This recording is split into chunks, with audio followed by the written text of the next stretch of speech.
पूरी तरह कनेक्ट हो जाएं अपने शरीर के साथ, अपने श्वास के साथ,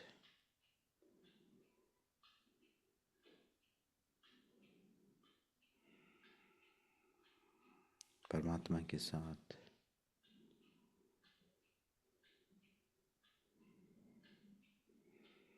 अपने ग्रुप के साथ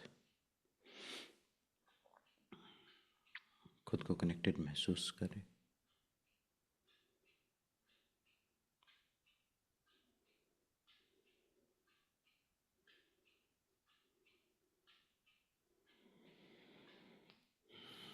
दोनों हथेली को आपस में रब करें, आंखों पर रखें।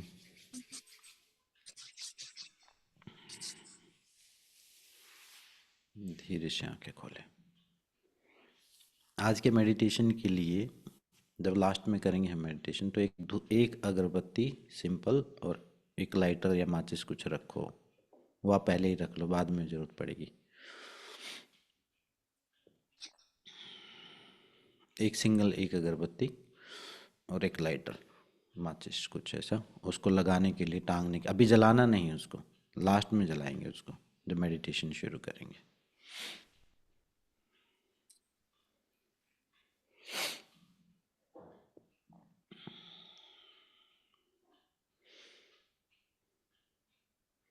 अंशिका भी आई है।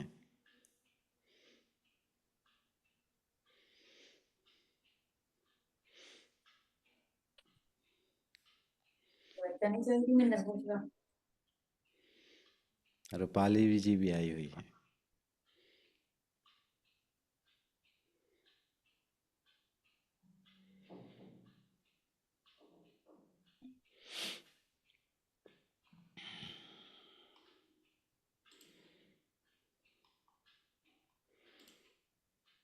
10 दिन में ऐसा लग रहा है कि मेरी बात सी खत्म हो गई है।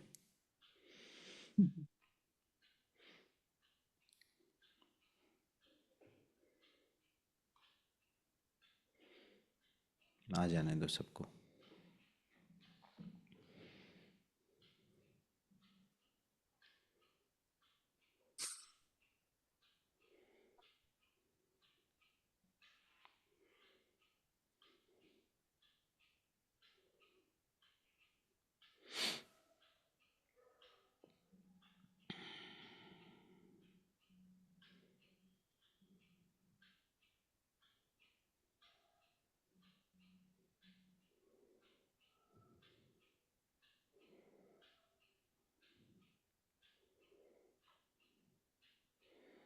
कोई और जुड़ना चाहे तो आप लिंक भेज सकते हैं उनको।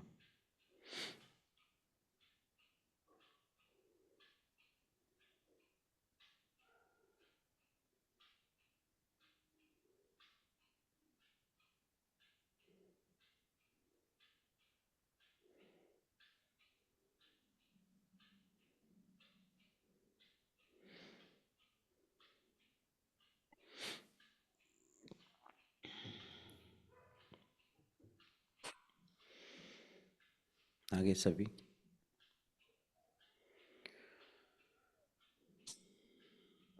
तो सबसे पहले तो आप सबसे मुझे माफ़ी मांगनी इस चीज़ को लेके कि मैं आपको अटेंड नहीं कर पाया।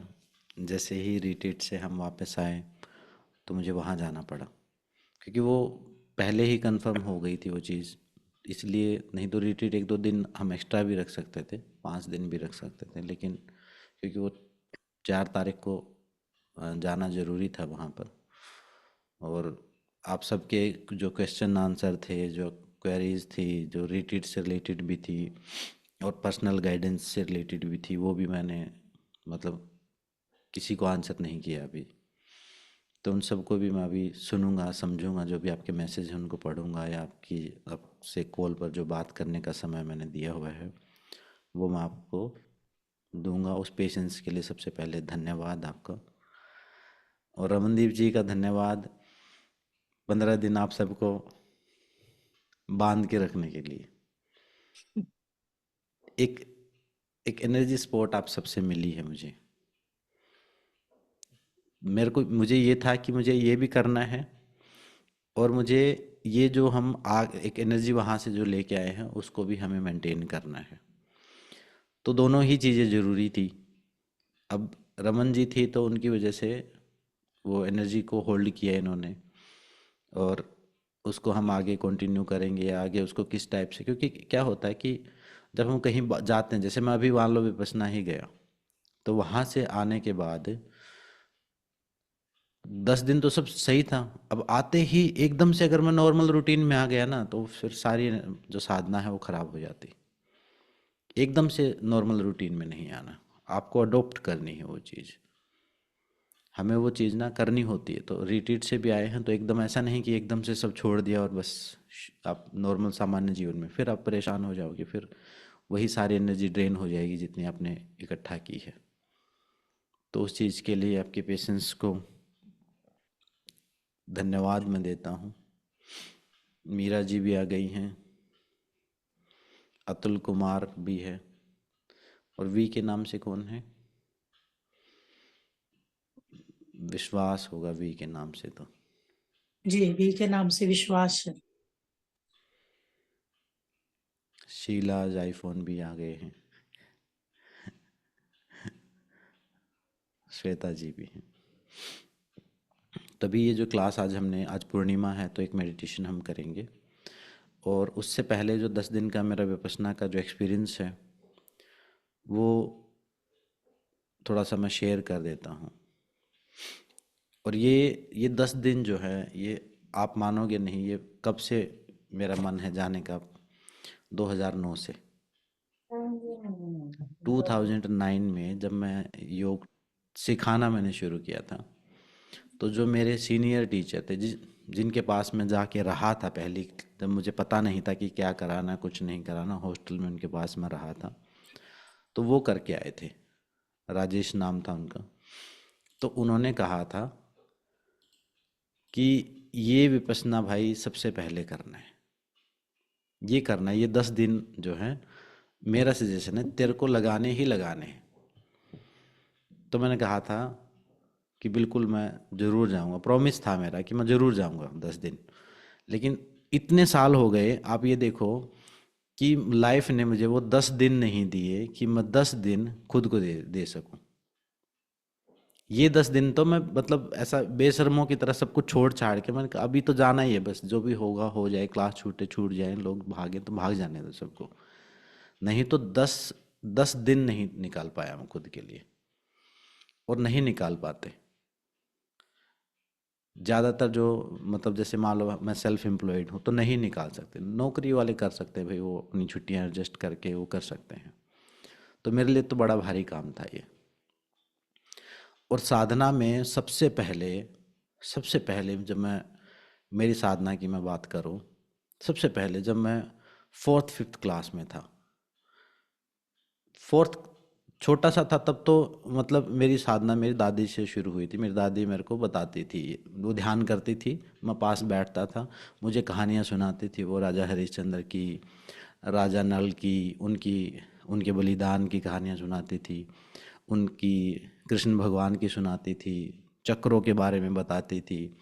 जब मैं छोटा सा था बिल्कुल, मैं हर रोज़ कहानी सुन के ही सोता था, तो उनका काम था वो कहानी सुनाना। एक वो अच्छा संस्कार का बीज उन्होंने डाल दिया था।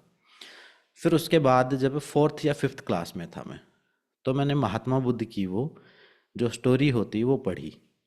एक एक बुद्ध चरित्र नाम के से बुक, शायद स्कूल में एनसीईआरटी की बुक थी, उसमें मैंने पढ़ी, तो उससे मैं बड़ा इंस्पायर हुआ।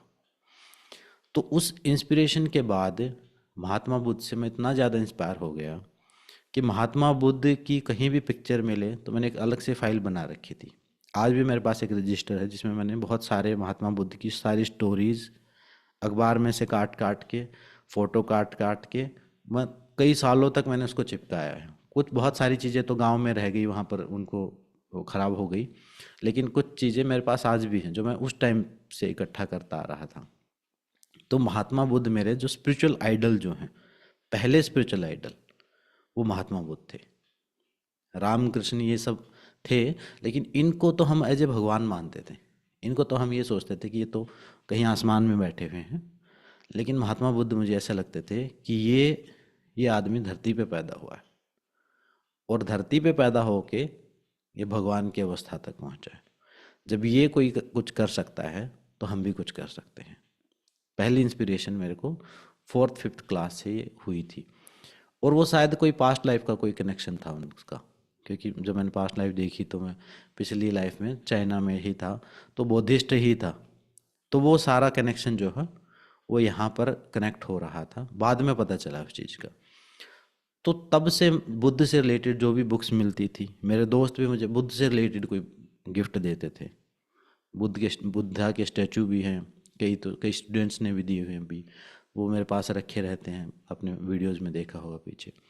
तो वो बुद्ध से रिलेटेड जो कनेक्शन था ना, वो पहला स्पिरिचुअल कनेक्शन था मेरा।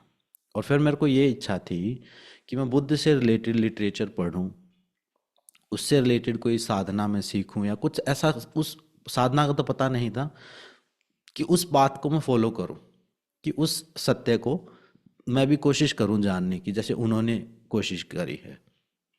वो एनिमेटेड मूवी आई, वो सारी देखी मैंने, मतलब बड़े होने के बाद भी मैंने वो एनिमेटेड मूवीज जो बुद्ध के ऊपर जो भी कुछ आया वो सब देखा है मैंने। तो पहली इंस्पिरेशन थी मेरी कि भाई यहाँ कुछ हो सकता है। फिर बुद्ध से रिलेटेड थोड़ा बड़े होने के बाद और चीज़ें भी पढ़ी। फिर मुझे ये समझ में आया कि एक ध्यान विधि है जो विपस्सना के नाम से उन्होंने ध्यान विधि बनाई। उनके 4 आर्य सत्य हैं, उनके बारे में मैंने पढ़ा। तो मुझे ये था कि विपासना जो है सीखनी है। फिर जब मैं योग के फील्ड में एंटर हुआ तो मेरे फ्रेंड ने भी मुझे रिकमेंड किया कि ये चीज़ सीखनी है। तो मेरा सबसे पहला अगर मुझे कोई मेडिटेशन सीखना तो विपासना ही सीखना था, और उसको सीखने का सौभाग्य जो है वो अब प्राप्त हुआ है इतने साल बाद। पता नहीं वो शायद कोई कर्म होंगे या कुछ ऐसा होगा, या जो भी प्रायोरिटी समझ लो, या वो एक रिस्क फैक्टर मैं नहीं ले पाया कि भाई 10 दिन सब कुछ छोड़ छाड़ के चला जाऊँ मैं। ऊपर से फिर लोगों के एक्सपीरियंस भी ऐसे होते हैं कि इतना वो होता है, ऐसा कुछ नहीं है। तो आप सबसे भी मेरी ये रिकमेंडेशन है आपको कि जब भी आपको समय मिले, ऐसा नहीं कि बिल्कुल अभी आप बिल्कुल पागल हो जाओ, जब आपका माइंड प्रिपेयर हो तो एक बार तो ज़रूर आप करके आओ। उसमें क्या चीज़ें होंगी वो अभी मैं आपको बताऊंगा। तो 10 दिन का ये कोर्स होता है, और बुद्ध की ही बनाई हुई ये प्रक्रिया है विपासना। लेकिन क्योंकि ये 2500 साल पुरानी है, तो 2500 साल में इसमें बहुत सारे मॉडिफिकेशन हो गए। बहुत भिक्षु भी करते हैं इनको। लेकिन एक जो ये जो एसन गोयन का जो थे, ये खुद बीमार थे, इनको मतलब ये बिजनेसमैन आदमी थे, और इनको भयंकर माइग्रेन हुआ था। तो ये बर्मा में रहने वाले थे, और इनको भयंकर माइग्रेन हुआ। तो इन्होंने उस माइग्रेन को ठीक करने के लिए, जैसे बीमारी को ठीक करने के लिए आजकल लोग योग करते हैं, तो उन्होंने किसी ने कहा कि ये भी करके देख लो। तो उन्होंने उसको ट्राई किया, और उससे वो ठीक हो गए। उससे ठीक हुए, और उसकी जो शिक्षा थी वो समझ में आई कि ये हिंदू होते हुए कि भी बौद्ध धर्म सीख रहे हैं। तो समझ में आया कि बौद्ध धर्म का मतलब क्या है, और धर्म का असली मतलब क्या है, और हिंदू का मतलब क्या है, और बौद्ध का मतलब क्या है, और ये हिंदू मुस्लिम सिख ईसाई जो हम लड़ते रहते हैं ये चीज़ें क्या हैं। तो इन्होंने उस चीज़ को, अपने उस गुरु के काम को आगे बढ़ाया। वो जो गुरु थे उन्होंने इस विद्या को पीढ़ी दर पीढ़ी प्योर फॉर्म में रखा।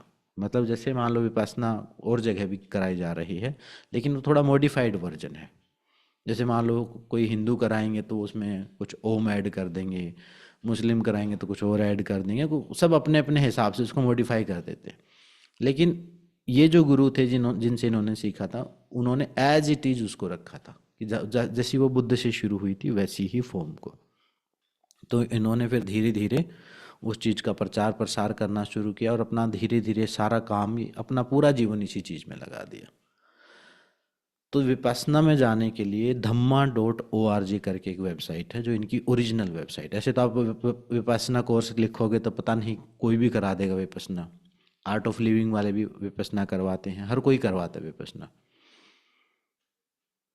मैंने भी एक बार की है, हाँ मेरा जी ने भी की है विपස්සना की साधना। तो ये 10 दिन का कोर्स होता है, और बिल्कुल फ्री ऑफ कॉस्ट होता है। फ्री ऑफ कॉस्ट होता है। 10 दिन आपको साधु सन्यासियों की तरह ही रहना होता है। बाद में आप कुछ भी डोनेट कर सकते हो, लेकिन वो डोनेशन जो है उसकी फ़ीस नहीं होती, वो ऐसे ही होती है कि भाई आप किसी और ने दिया, उनके पैसों पर आपने किया, आपके ने दिया तो उसके उस पर कोई और कर लेगा। बिल्कुल भिक्षुओं जैसा जीवन जो है वो 10 दिन जीना होता है। 10 दिन का पूर्ण मौन होता है, आर्य मौन होता है। पहली कंडीशन होती है बिल्कुल मौन रखना, आर्य मौन। आर्य मौन का मतलब है कि इशारों में भी कोई बात नहीं करना, बल किसी की तरफ आंखें या मुंह की कोई कोई साइन लैंग्वेज में भी बात नहीं करना है किसी से।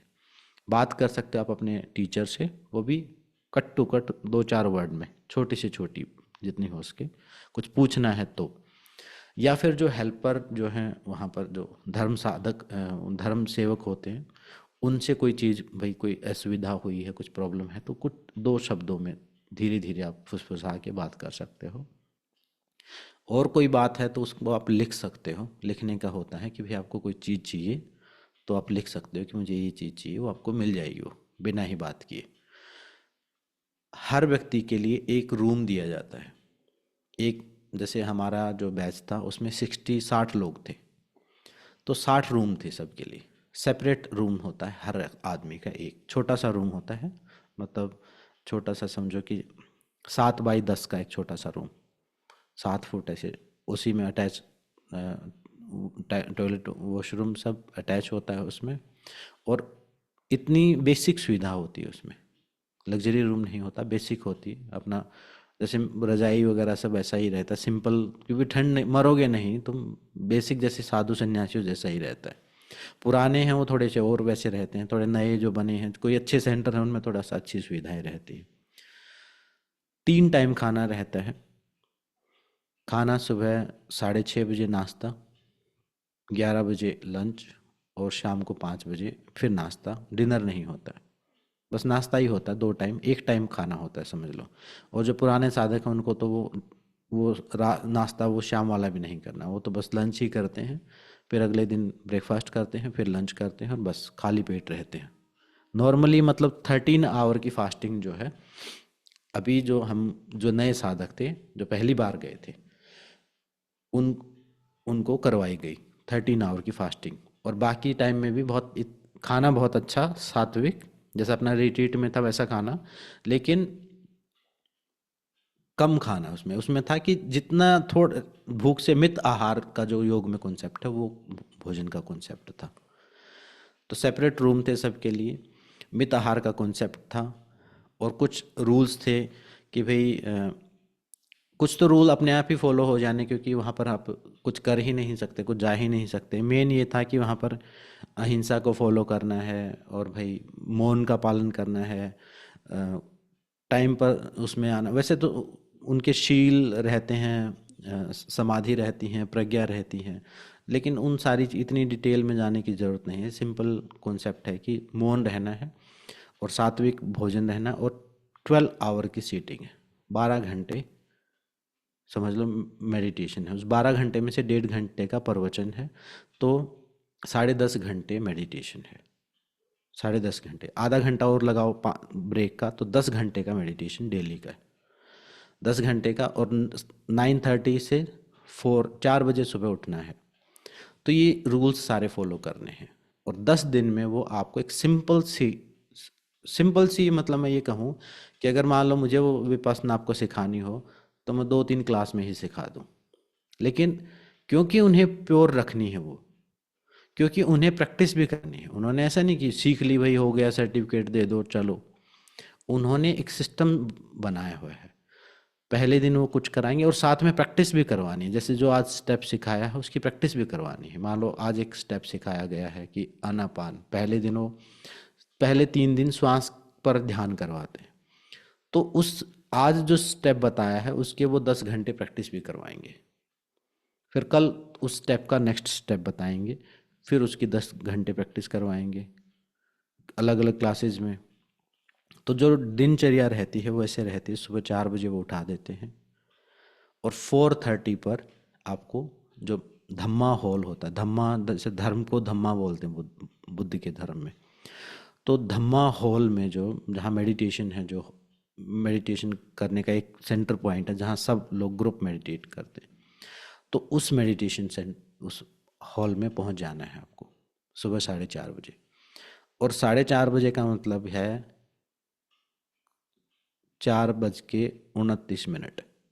31 मिनट नहीं, 30 मिनट भी, 30 मिनट पर भी पहुंचना मतलब लेट है।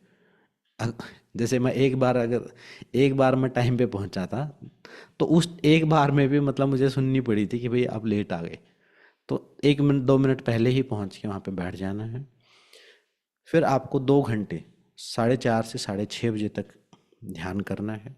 जो शाम को विधि बता दी जाती है कि अब इसका अभ्यास करेंगे, तो अगले दिन उसका अभ्यास करना होता है।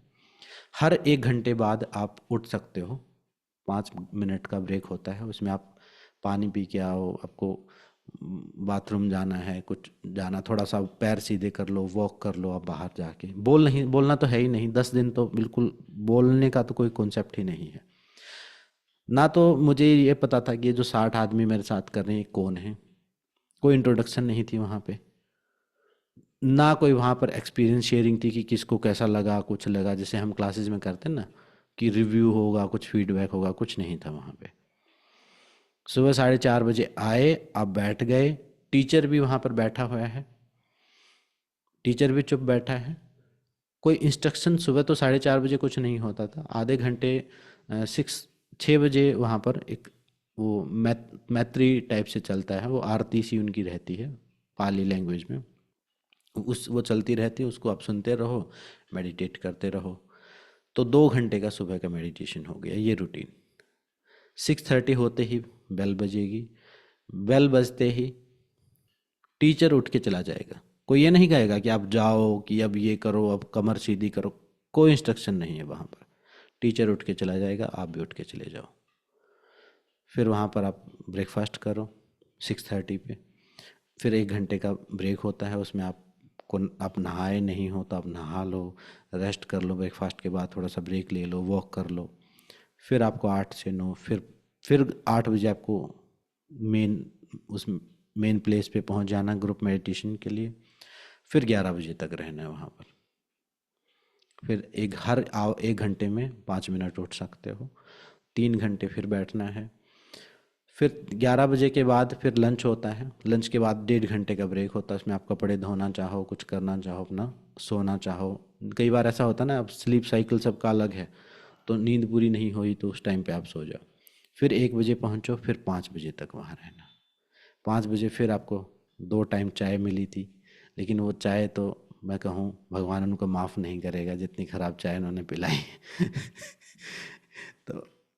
तो वो चाय के नाम पे उन्होंने ठग लिया मुझे। तो उसमें नोट करते हैं वो, जैसे कोई कुछ होता ना कि किसी के नल में पानी नहीं आया तो लिख देता है कि भाई मेरे इस रूम नंबर में पानी नहीं आया, इस रूम में बिजली नहीं है, या इसमें कोई चीज़ चाहिए, मुझे कुछ साबुन चाहिए, तेल चाहिए, कुछ ऐसी चीज़ें लिख देते हैं उसमें। तो मैंने लिखा मेरे को अच्छी चाय चाहिए भाई, किसी ने नहीं पढ़ा उसको, वो बिल्कुल नहीं माने। तो 2 टाइम चाय मिली थी वहाँ पर, ऑप्शन रहता है। और जो पुराने साधक होते हैं उनको तो नींबू पानी मिलता है शाम को। तो बिल्कुल मित आहार रहता है, कम खाना होता है। और शाम के 5 बजे तक फिर मेडिटेशन हो के फिर आपका नाश्ता हो गया, फिर आधा घंटा वॉक हो गया, फिर 6 से 7 फिर पहुंच जाना है आपको। 6 से 7 बजे तक फिर मेडिटेशन होगा, फिर 1.5 घंटे का प्रवचन होगा। प्रवचन जो है वो एस एन गोयनका जी, जिन्होंने इस पूरे कॉन्सेप्ट को शुरू किया है, उनका प्रवचन होता है। वही एक टाइप से वही सिखा रहे होते हैं। जो टीचर होता है वो अपनी तरफ से कुछ नहीं सिखाता। टीचर तो बस वो वीडियो ऑन कर दिया, वो बस इतना बोल दिया टेक रेस्ट, अब 5 मिनट का ब्रेक ले लो, बस इतना ही बोल दिया। बस गिनी चुनी बातें, जितनी बातें हम अभी आधे घंटे में बोल देंगे उतनी बातें टीचर ने 10 दिन में बोली होंगी। तो गिने चुने ही उनके बिल्कुल कट टू कट इंस्ट्रक्शन होते हैं उसमें, ऐसा नहीं कि आप कुछ भी पूछ लोगे कुछ भी। तो बिल्कुल वही एस एन गोयनका जी हैं, उनको वही उस 1.5 घंटे के प्रवचन में बताते हैं कि विपश्यना क्या चीज़ है, कहाँ से शुरू हुई थी, पहला स्टेप क्या है, इस स्टेप को हम क्यों कर रहे हैं, इसके पीछे क्या साइंटिफिक रीजन है, धर्म का रियल मीनिंग क्या है, और धर्म के नाम पे जो सांप्रदायिकता है, मेन कॉन्सेप्ट उनका ये है कि धार्मिक जो अंधता है उसको मिटाया जाए और अपनी खोज में लगाया जाए। सबको ही वो साथ लेके चलते हैं, किसी को ऐसा नहीं कि कोई संप्रदाय है या विपश्यना कोई बौद्ध धर्म की चीज़ है तो आपको बौद्ध धर्म अपनाना है, ऐसा कुछ नहीं है। एकदम वो धर्म रहित चीज़ है, मतलब इन जिसको हम धर्म बोलते हैं उसका कोई लेना देना नहीं, उससे कोई भी कर सकता है। और ना ही वो ये कहते हैं कि हमारे मेंबर बन जाओ, ना ये कहते हैं कि भी हमारे रंग के कपड़े पहन लो, हमारी माला पर कोई मतलब नहीं है उनका, बांधने का कोई मतलब ही नहीं। बुद्ध का जो मेन कॉन्सेप्ट था फ्रीडम, मुक्ति, वही उनका निर्वाण, वही उनका कॉन्सेप्ट है कि यहाँ पर किसी को बांधा नहीं जाएगा। कोई किसी को वहाँ डोनेशन देनी है तो दो, नहीं देनी है तो जाओ, कोई बंधन नहीं, कोई पूछेगा नहीं, कोई टोकेगा नहीं, जिसको जो करना है। जब 10 दिन का कैंप शुरू हुआ तो उन्होंने कह दिया था कि ये 10 दिन का एक सर्जिकल ऑपरेशन है, जिसको जाना है अभी जा सकता है। इमरजेंसी के लिए फ़ोन नंबर सबके ले लिए थे, फॉर्म भरवा लिए थे। अगर उसके बाद तो कोई मरेगा तो ही हम फ़ोन करेंगे आपके घर पे, बीच में जाने का कोई ऑप्शन नहीं है। कि कोई मेडिकल कंडीशन हो जाए किसी को बहुत बड़ी तो वो भेज सकते हैं बीच में, या किसी की फैमिली में किसी की डेथ हो गई तो भेज सकते हैं, नहीं तो इमरजेंसी में ही मतलब बीच में निकलने का ऑप्शन है। ऐसा नहीं है कि मेरा मूड नहीं है जी मैं तो नहीं करूं, ऐसा ऑप्शन नहीं है। फिर तो एक बार वो गेट बंद हो गया तो वो 10 दिन बाद खुलता है फिर। और दीवार, ऊंची ऊंची दीवार रहती हैं जेल की तरह, ऊपर तार लगे रहते हैं कि मतलब आप भागना चाहो कूद के तो भाग नहीं सकते, बहुत ऊंची दीवार रहती। तो इस टाइप से उन्होंने वो 10 दिन वो गेट बंद कर दिया, तो फिर वो 10 दिन बाद ही खुलना है वो। और चुप होना है तो होना है, मतलब ऐसा नहीं कि कोई बोल रहा है, कोई पास में आपके पास अलार्म क्लॉक, अलार्म घड़ी, टॉर्च, ऐसा लग रहा था मुझे 20-30 साल पहले आ गया मैं। कोई मोबाइल नहीं, कोई डिजिटल वॉच, स्मार्ट वॉच, ये सब कुछ नहीं, ये सब बाहर। कोई मेडिकेशंस भी नहीं, किसी की अगर डॉक्टर ने लिखी हुई है दिखाओ लिखा हुआ और फिर आप लेके जा सकते हो। ऐसा नहीं कि अपनी मर्जी से हम पैरासीटामोल ले गए या कि बात बात पे दवाई खाए जा रहे हैं, क्योंकि उनको ये पता है कि जब ये मेडिटेशन करना शुरू करेंगे तो विकार बाहर आएंगे, ये चिड़चिड़े भी होंगे, ये बीमार भी होंगे, सब कुछ होंगे, लेकिन वो पार्ट ऑफ प्रोसेस है। नहीं तो ये हर बात पे दवाइयाँ खाते रहेंगे। अपने पास आप कुछ नहीं रख सकते खाने पीने का सामान। श्वेता जी कह रहे हैं फिर लॉन्ग टाइम की सीटिंग होनी चाहिए। हाँ, अभी मैं इसके बारे में बताऊंगा श्वेता जी। तो ये इनके रूल रेगुलेशन रहते हैं। रात के प्रवचन के बाद 9 बजे वो 9 सवा 9 बजे फ्री कर देते हैं कि भाई अब आप विश्राम करें, अपने रूम में जाओ, 9:30 बजे सो जाओ। कोई ऑप्शन है ही नहीं, करोगे क्या, बात करनी नहीं, मनोरंजन के माइंड डाइवर्ट करने का कुछ है नहीं। ना आपके पास कोई बुक रख सकते आप, ना कोई आप डायरी रख सकते कि भी आप रात को अपने विचार लिख लो, रखनी ही नहीं, वो अलाउड ही नहीं है। क्योंकि उनको पता है कि ये माइंड के एंटरटेनमेंट की चीज़ है। कोई किताब पढ़ना शुरू कर देगा, रात 12 बजे तक सोएंगे नहीं, फिर ये वो सब एक टाइप से डिस्टरबेंस है, वो रखते ही नहीं। अब आदमी क्या करे, पड़ा पड़ा। मैं तो अपना एक बॉल लेके गया था छोटे बच्चों की तरह, बॉल में एक रखता हूँ रिकवरी के लिए, वो पेन कहीं होता है तो उससे मैं मसाज कर लेता हूँ। तो बच्चों की तरह मैं बॉल से खेलता खेलता ही सो गया। तो 9:30 पे जो है नींद आएगी ही आएगी, ऑप्शन ही नहीं है आपके पास, कहीं जा ही नहीं सकते। लाइट्स सारी ऑफ होती हैं और इतना बड़ा एरिया रहता है, आप कहाँ जाओगे, और पेड़ पौधे वगैरह जंगल सा रहता है, तो कहाँ रात को घूमोगे, कुछ ऑप्शन नहीं, आप जब पढ़ के सो ही जाओगे। तो ये पूरे दिन का रूटीन रहा। अब मेरा एक्सपीरियंस इस रूटीन में क्या रहा, और 10 दिन का कोर्स होता है। उसमें पहले 3 दिन आनापान साधना होती है, जिसमें एक दिन आपको यहाँ ध्यान करना होता है इस एरिया पर, दूसरे दिन एरिया को थोड़ा छोटा कर देते हैं, सांस पर ध्यान करना है। वो 10 घंटे बस वही करते रहना, ऐसा नहीं कि लग नहीं रहा, उनको पता है, वो कहेंगे लगेगा नहीं, विचार आएंगे, आने दो, आप बार बार बार बार बार बार बस कोशिश करते रहो। उनको कोई मतलब नहीं कि आप ऐसे बैठो, ऐसे बैठो, ऐसे बैठो, ऐसे बैठो। बैठना जरूरी है। सबका हाल ये था कि सब अपने कंबल लेके बैठे हुए थे दुबक के वहाँ पे, वो सोना नहीं है। सोना नहीं है, बैठ जाओ, आप टेढ़े हो जाओ, मेढ़े हो जाओ, जो मर्जी हो जाओ। बहुत कोई प्रॉब्लम है किसी को, जब उनको ये लग रहा है कि भाई इस व्यक्ति को कोई एज्ड है, कोई बहुत ज़्यादा वेट बढ़ा हुआ है, बैक पेन है, फिर उसको वो बैक सपोर्ट वाला जो चेयर है वो दे देते थे कि इसके आप बैठ सकते हो, थोड़ी सपोर्ट लगा के बैठ जाओ, अदरवाइज सपोर्ट भी नहीं लेनी है। तो जब पहले दिन मैं गया, हाँ 3 दिन वो श्वास पर ध्यान करते हैं, उसके बाद 4th डे वो मेडिटेशन सिखाते हैं, विपासना। विपासना मेडिटेशन किस टाइप का है, जैसे अपनी योग निद्रा होती है उस टाइप का है। उसमें बॉडी को स्कैन करना रहता है, अपनी सेंसेशंस को नोट करना होता है, लेकिन उसका रियल कॉन्सेप्ट जो है वो एकदम डिफरेंट है। वो मतलब ऐसे तो स्कैन तो हम कर लें, लेकिन असली जो कॉन्सेप्ट, असली जो विपासना जो है वो डिफरेंट चीज़ है। उसके अंदर जो उसका प्रिंसिपल जो है वो विपासना है।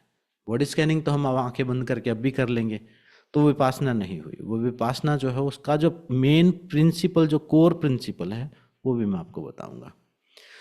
तो वो 4th डे वो विपासना सिखाते हैं, फिर 5th डे उसमें कुछ थोड़ा सा और ऐड कर देते हैं, 6th डे थोड़ा और ऐड कर देते हैं, फिर 3-4 दिन उसको हर रोज़ प्रैक्टिस करवाते हैं। उससे रिलेटेड अभ्यास, उससे रिलेटेड एक्सपीरियंसेस, उसमें क्या होगा वो सब प्रवचन में बताया जाता है शाम को, फिर पूरे दिन उसको प्रैक्टिस किया जाता है। पहले दिन जब मैं बैठा, नॉर्मली अभी जैसे मैं आपसे बात कर रहा हूँ तो अभी भी तो बैठा हुआ हूँ, तो 1 घंटा 1.5 घंटा तो नॉर्मली मैं बैठ ही जाता हूँ। तो पहले 10 मिनट में ही मेरे शरीर में इतने दर्द हो गए, मतलब मैं ये सोच रहा था कि ये दर्द थे तो थे कहाँ। पहले 10 मिनट में ही इतना बेचैन मैं हो गया, इतना बेचैन हो गया। और मुझे ये पहले दिन के एक्सपीरियंस के बाद मुझे ये लग रहा था, और और वहाँ पर ख़ास बात ये है कि आप बाकियों को देखोगे तो सब बैठे दिखेंगे आपको, आपको लगेगा कि ये दर्द आपको ही हो रहे हैं, लेकिन हो सबको रहे हैं वो। तो मुझे लग रहा था कि भाई ये तो बड़ा मतलब 10 घंटे बैठना तो बहुत मुश्किल काम है। तो और ना आप वहाँ पर कोई योगा स्ट्रेचिंग भी नहीं कर सकते हो कि आप बीच में कुछ योगा करना शुरू कर दो, वो भी वहाँ पर, क्योंकि फिर दूसरे डिस्टर्ब होते हैं उससे। तो आप अपनी लिमिट में एक सीट नंबर जो दिया है उसी पर आपको बैठना होता है हर रोज़ जाके। एक आसन दे दिया जाता है आपको, एक गद्दी सी, उसके ऊपर एक छोटी गद्दी, उसके ऊपर आप बैठ जाओ। तो पहले दिन पूरे शरीर में इतने दर्द हो गए मेरे, तो मुझे लगा कि ये 10 दिन को ऐसे पार पार होंगे। ठीक है, इतने पेन, वो कारण क्या था, जैसे मान लो अभी बैठा हूं मैं, तो मेरा माइंड ध्यान कहाँ है, आपकी तरफ ध्यान है, आपकी तरफ ध्यान है मेरा, शरीर पर मेरा कोई ध्यान नहीं, तो बैठा हूं तो बैठा हूं। लेकिन वहाँ कुछ सोचने के लिए नहीं, कुछ बोलने के लिए नहीं, कुछ करने के लिए नहीं, वैसे एक सांस है उसको देखते रहो। और इतना दर्द हो गया पूरे शरीर में, अलग अलग जॉइंट्स में, हर जगह ही दर्द था। तो मुझे ऐसा लगता है उस ग्रुप में मैं ही पहला व्यक्ति हूँगा, मैंने उस मतलब एकांत में उस जो धर्म सेवक था जिससे हम बात कर सकते थे, उसको मैंने कहा कि भाई थोड़ी बैक सपोर्ट मुझे चाहिए ही लगता है। तो उन्होंने कहा कि आप आचार्य जी से परमिशन आप लेके ले सकते हो। फिर मैंने कहा यार अभी आचार्य जी से परमिशन, तो अब मेरे से बड़ी बड़ी उम्र के सब लोग बैठे हुए हैं, तो मैं रहने देता हूँ, अभी थोड़ा सा ट्राई करता हूँ, हो सकता है साइकोलॉजिकल हो। तो पहले दिन इतने दर्द हो गए,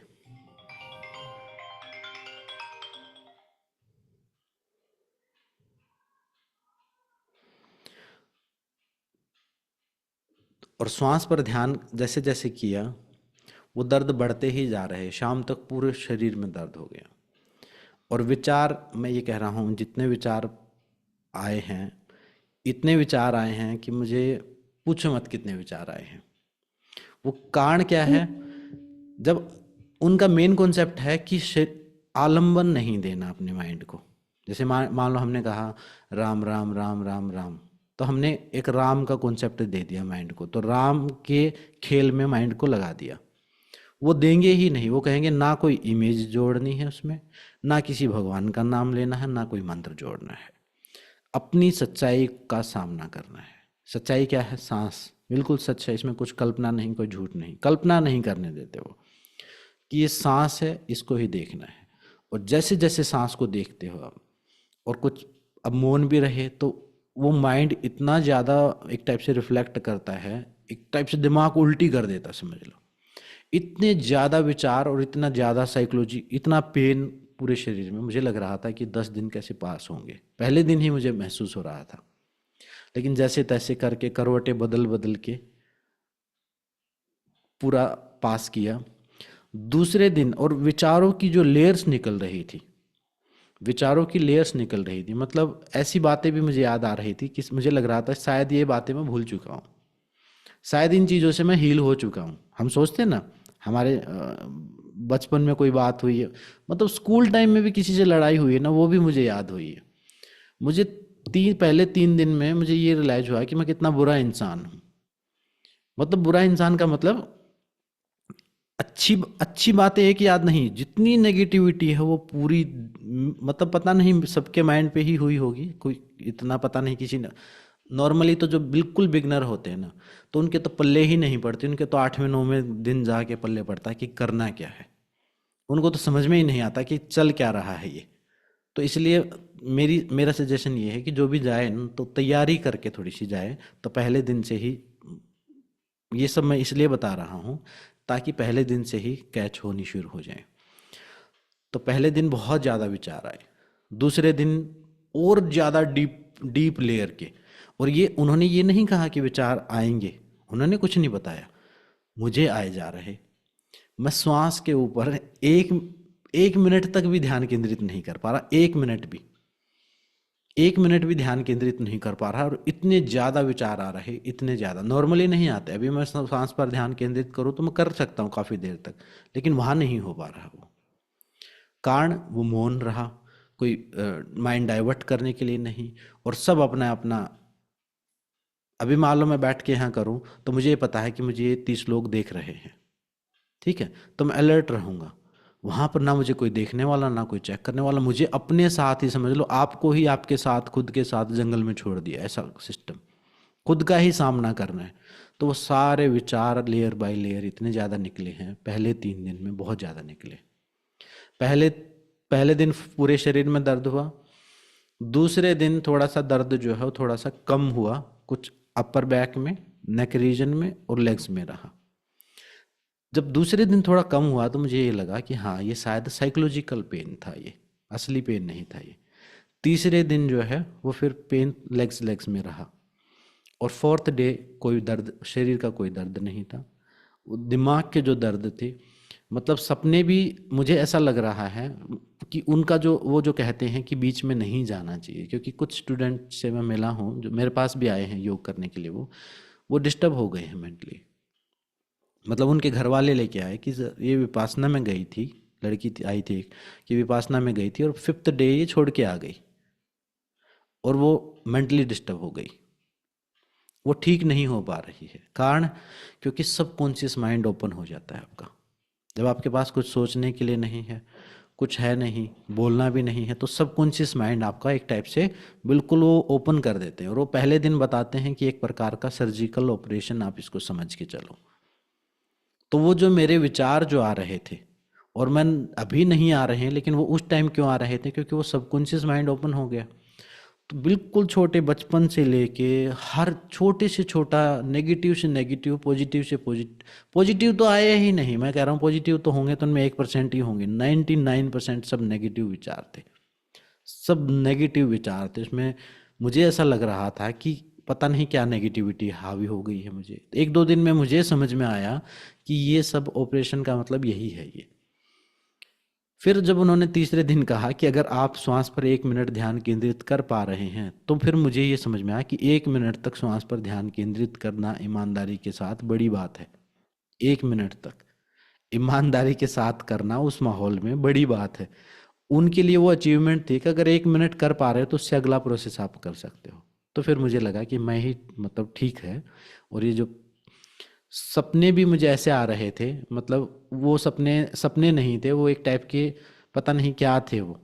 ऐसा समझो कि जैसे हिप्नोसिस में हम होते हैं, तो वो आप सब लोग भी दिख रहे थे, आप में से कोई कोई दिख रहा था मुझे, कुछ कुछ घटनाएं दिख रही थी।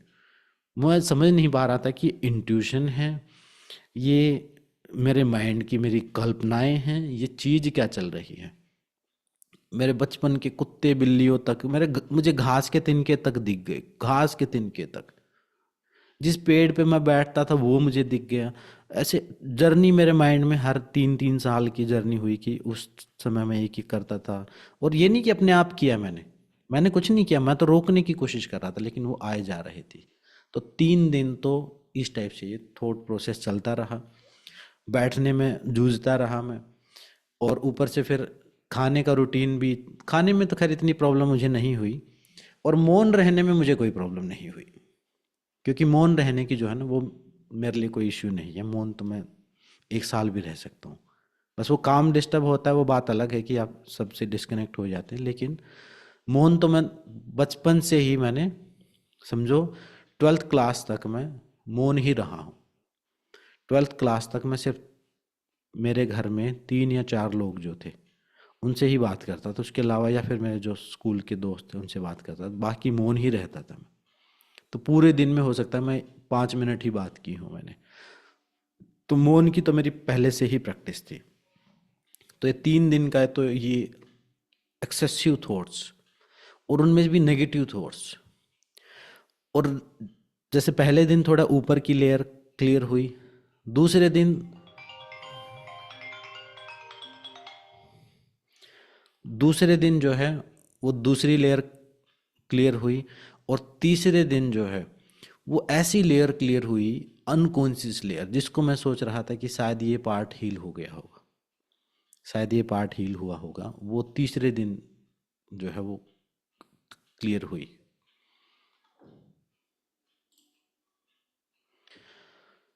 और वो लेयर ऐसा चल रहा था कि अगर मान लो मैं 15 मिनट के लिए भी खाने के बाद जैसे थोड़ा सा अगर मैं लेट गया हूँ, तो उस 15 मिनट में भी इतने ज़्यादा विचार आ जाते थे, इतने ज़्यादा विचार आ जाते थे, इतने एक्सेसिव थॉट्स आ जाते थे मुझे। वो जैसे हम उसमें एस्ट्रोलॉजी में बोलते हैं ना कि राहु का प्रभाव, मैंने कहा भाई ये तो कोई राहु लगता है, कोई एक्टिव हो गया सच में ही।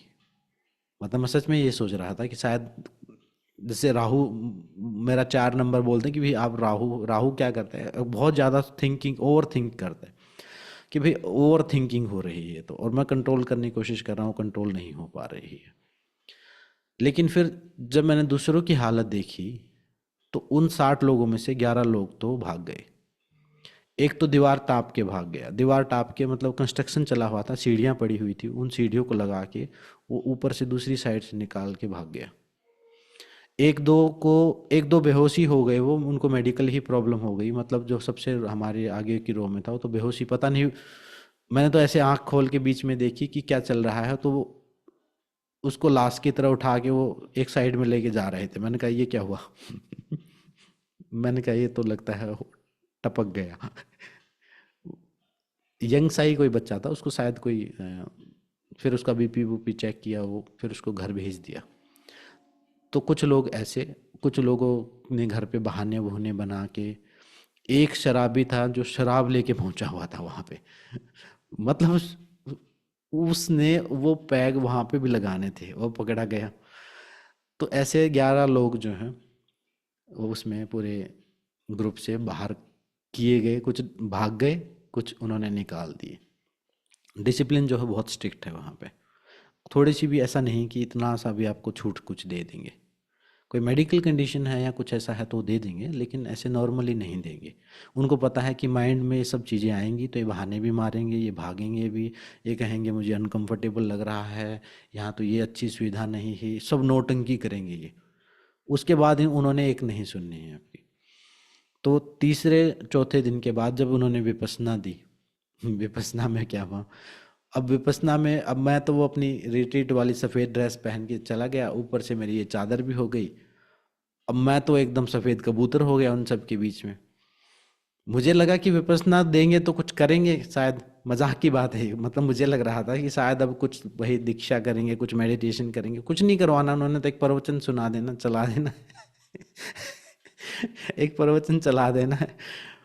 और मैं वहां पे बैठा हुआ, अब मैं ही आचार्य जी लग रहा, सब मेरी तरफ देख रहे हैं, मैं ऑकवर्ड सा महसूस कर रहा हूँ। आचार्य जी बेचारे खुद अलग रंग की कैप पहनी हुई, वो अपने नॉर्मल कपड़े पहने हुए हैं नॉर्मल से, और बाकी तो सब ऐसे ही अपने बिना नहाए धोए अपने रजाई रंग बिरंगे कंबल लेके बैठे हुए हैं। मैं वहाँ बैठा बीच में। अब वो मुझे ही ऐसा लग रहा है कि मुझे ही खुद को ऐसा लग रहा है कि शायद मैं ही आचार्य जी हो गए यहाँ तो। अब फिर मैं तो मैंने तो बस उसके बाद मैंने वो सफ़ेद कपड़े नहीं पहने। मैंने कहा यहाँ तो यही उनकी तरह ही अपना लोअर टी शर्ट में ही रहना है, बस उनमें ही मिक्स होके रहना है।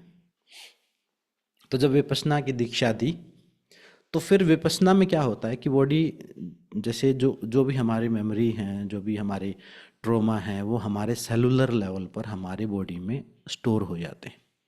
जैसे मान लो कोई घटना हुई तो एक तो है कि वो सबकॉन्शियस माइंड में स्टोर हो जाते हैं, लेकिन फिजियोलॉजिकल भी आपके आपके शरीर के अंदर भी एनर्जी स्टोर हो जाती है। तो फिर आप जब सेंसेशन देखते हो, अपने शरीर की सेंसेशन देखते हो, उसके भी लेवल्स हैं सेंसेशन के, कि पहले आप लोकल एक एक अंग को देखते हो, फिर कई सारे एक साथ देखते हो, फिर ऐसे स्कैन करते हो। तो जब वो सेंसेशन देखते हो तो और ज़्यादा जो दबी हुई भावनाएं हैं वो बाहर आती हैं जब सेंसेशन देखते हो। तो ऐसा समझो कि जैसे बहुत कचरा जमा हुआ है फर्श पर, तो कोई धूल नहीं है, लेकिन जब झाड़ू से हम उसको स्क्रैच करेंगे, तो जब हम अवेयरनेस से स्क्रैच करते हैं अपने आप को देखते हैं, तो फिर बहुत सारे थॉट्स उसमें भी फिर एक अलग चैलेंजिंग लेवल रहता है। लेकिन 5th डे तक समझो चीज़ें मेरी मतलब सेटल हो गई थी। उनका जो भी जो धारा प्रवाह एक वेव फॉर्म में स्कैन मैं कर पा रहा था, तो वेव फॉर्म में मैं स्कैन कर पा रहा था उस चीज़ को, और आराम से मैं कर पा रहा था। और मैं अपनी तरफ से मैंने कुछ भी ऐड नहीं किया था कि भाई मैं अपना कोई मंत्र, कोई साधना, कुछ ना कोई इन्वोकेशन, मैंने कुछ नहीं किया था। मुझे ये था कि अब यहाँ सीखने यही आया हूँ मैं, तो मैं यही करूँगा। कि ये नहीं कि मैं अपनी कुछ और मंत्र करने लग जाऊं, कुछ और साधना। कुछ लोग थे वहाँ पर जो अपना कुछ करना शुरू कर दिया था, उन्होंने अपनी मुद्राएं उद्रुएं जो करते थे वो, लेकिन मैंने अपना कुछ नहीं किया। मैंने कहा नहीं, अभी प्योर उनके ही कॉन्सेप्ट को जो है वो सीखना है। तो 5th डे जो है उनका जो वेव फॉर्म में, वो 4th डे ही, बल्कि मुझे तो वेव पहले दिन ही वो वेव क्रिएट हो गई थी। जहाँ जहाँ अवेयरनेस जाती है वहाँ वहाँ पर वो सेंसेशन क्रिएट होती। मसल्स जैसे शुरुआत में आपको सेंसेशन होती हैं, जैसे ये ठंडा गर्म लग रहा है, ये सेंसेशन। दूसरे फिर थोड़ी सूक्ष्म सेंसेशन होती है। फिर अभ्यास करते करते तो मतलब मुझे तो ऐसा लग रहा था जैसे पूरे शरीर में एक एक सेल को मैं महसूस कर पा रहा हूँ। ऐसे सेल, जैसे सेलुलर लेवल पर बहुत सारी सेंसेशंस हैं हमारे शरीर में। पूरे शरीर में जैसे समझो कि बबल्स टाइप से ऐसे सन सन सन सन सन सन सन सन पूरे शरीर में वो महसूस होती हैं वो, और वो सबको हो रही हैं, क्योंकि हमें हमारी जो अवेयरनेस की प्रैक्टिस हमें हमारी इतनी डीप नहीं है, हम उनको ध्यान से देखते नहीं हैं। तो अब कॉन्सेप्ट ये है कि कोई भी चीज़ होती है, जैसे मान लो मेरी ये बात आपको अच्छी लगी, तो आपका शरीर उसको रिएक्ट करता है, आपके अंदर से एक रिएक्शन आता है। वो रिएक्शन 2 फॉर्म में आता है। जो मेन विपश्यना का जो कोर कॉन्सेप्ट है कि वो रिएक्शन 2 फॉर्म में आएगा। या तो वो राग के रूप में आएगा, मतलब या तो वो चीज़ अच्छी लगेगी आपको, या वो द्वेष के रूप में आएगा, या वो चीज़ बुरी लगेगी आपको। जैसे मान लो किसी ने आपको अप्रिसिएट किया, आपकी सराहना की, तो आपको अच्छा लगेगा वो, तो वो राग के रूप में आएगा। रिएक्शन आपके अनकॉन्शियस माइंड से समझ लो, अपने आप ऑटोमेटिक एक सेंसेशन उठेगी। जैसे मैंने कहा आपको कि आज राम भुतेरी जी का जन्मदिन है, इनको जन्मदिन की ढेर सारी शुभकामनाएं, बहुत महान टीचर हैं, बहुत अच्छा पढ़ाते हैं। तो इनके अंदर एक संवेदना शुरू हुई है ना, एक पॉजिटिव संवेदना शुरू हुई, इनको अच्छा लगना शुरू हुआ। फिर मैंने कहा इनको थोड़े से कुछ सुधार करने की आवश्यकता है, इस चीज़ पर ध्यान देना चाहिए, मतलब इनकी कुछ कमियां बतानी शुरू की। फिर इनके अंदर एक नेगेटिव सेंसेशन क्रिएट हुई, मतलब या तो राग के रूप में या द्वेष के रूप में, संस्कार के लेवल पर एक सेंसेशन क्रिएट होगी। तो अब राग के रूप में अगर वो चीज क्रिएट हुई है तो वो भी बंधन का कारण बनेगी, वो भी कार्मिक एक साइकिल शुरू हो जाएगा उससे। इनको अच्छा लगेगा, फिर ये मुझे अच्छा कुछ कहेंगी, फिर कुछ अच्छा और अच्छा होता चला जाएगा। बुरा कहेंगी तो मेरे से खुंदस खा लेंगी, दुश्मनी कर लेंगी, मेरे बारे में कुछ मन में सोचे, एक कर्म क्रिएट कर दिया। तो उनका मेन कॉन्सेप्ट ये है विपश्यना का कि जब भी कोई सेंसेशन हो, शरीर में कोई सेंसेशन हो, कि भाई आपको चाहे पेन हो रहा है, चाहे अच्छा लग रहा है, उसमें बहुत अच्छी सेंसेशन भी होती है, तो आपको नॉन रिएक्टिव रहना है, आपको समभाव में रहना है। मतलब मान लो एक बहुत अच्छी एनर्जी फील हो रही है आपको, तो आपको ये नहीं सोचना कि अरे क्या बात है, क्या महान काम हो गया ना। मेन विपश्यना ये है।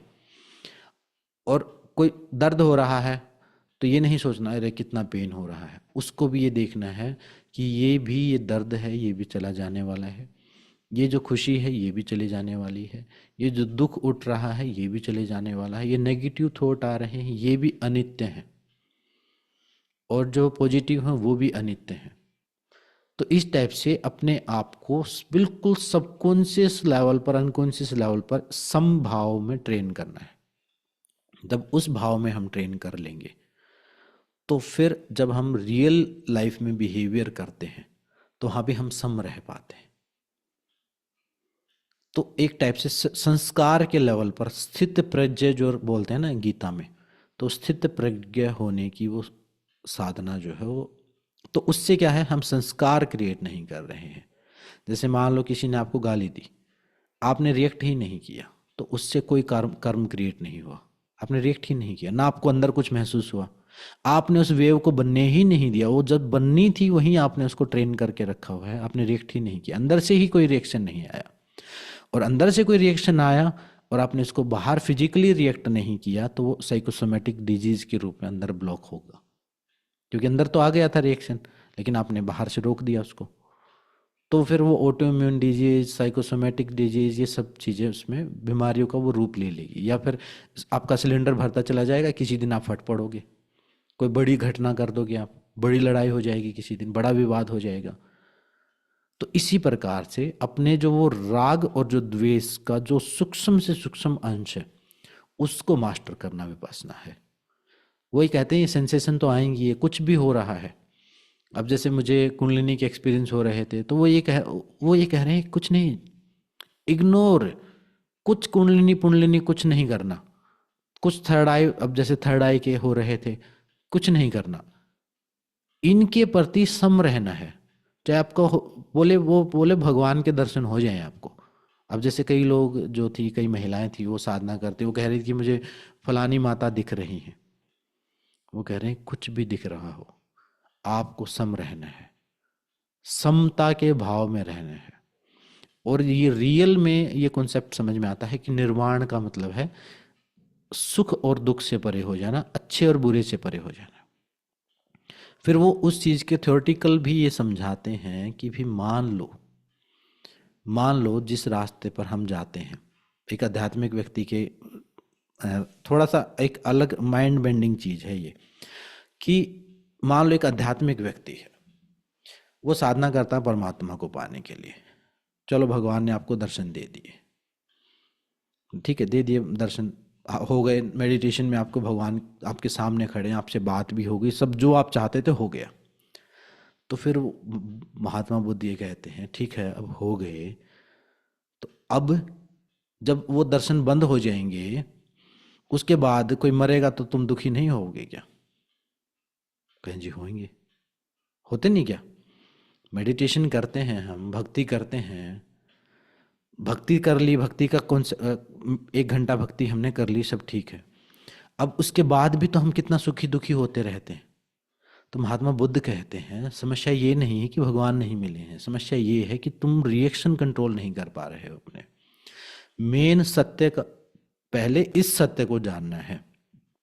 नर्सरी क्लास का सत्य ये है कि अपने विकार मिटाने, जो अपने काम क्रोध मोह लोभ जो है, उनमें से राग और द्वेष जो है सबसे मुख्य है, बाकी उनमें से ही निकले हुए हैं।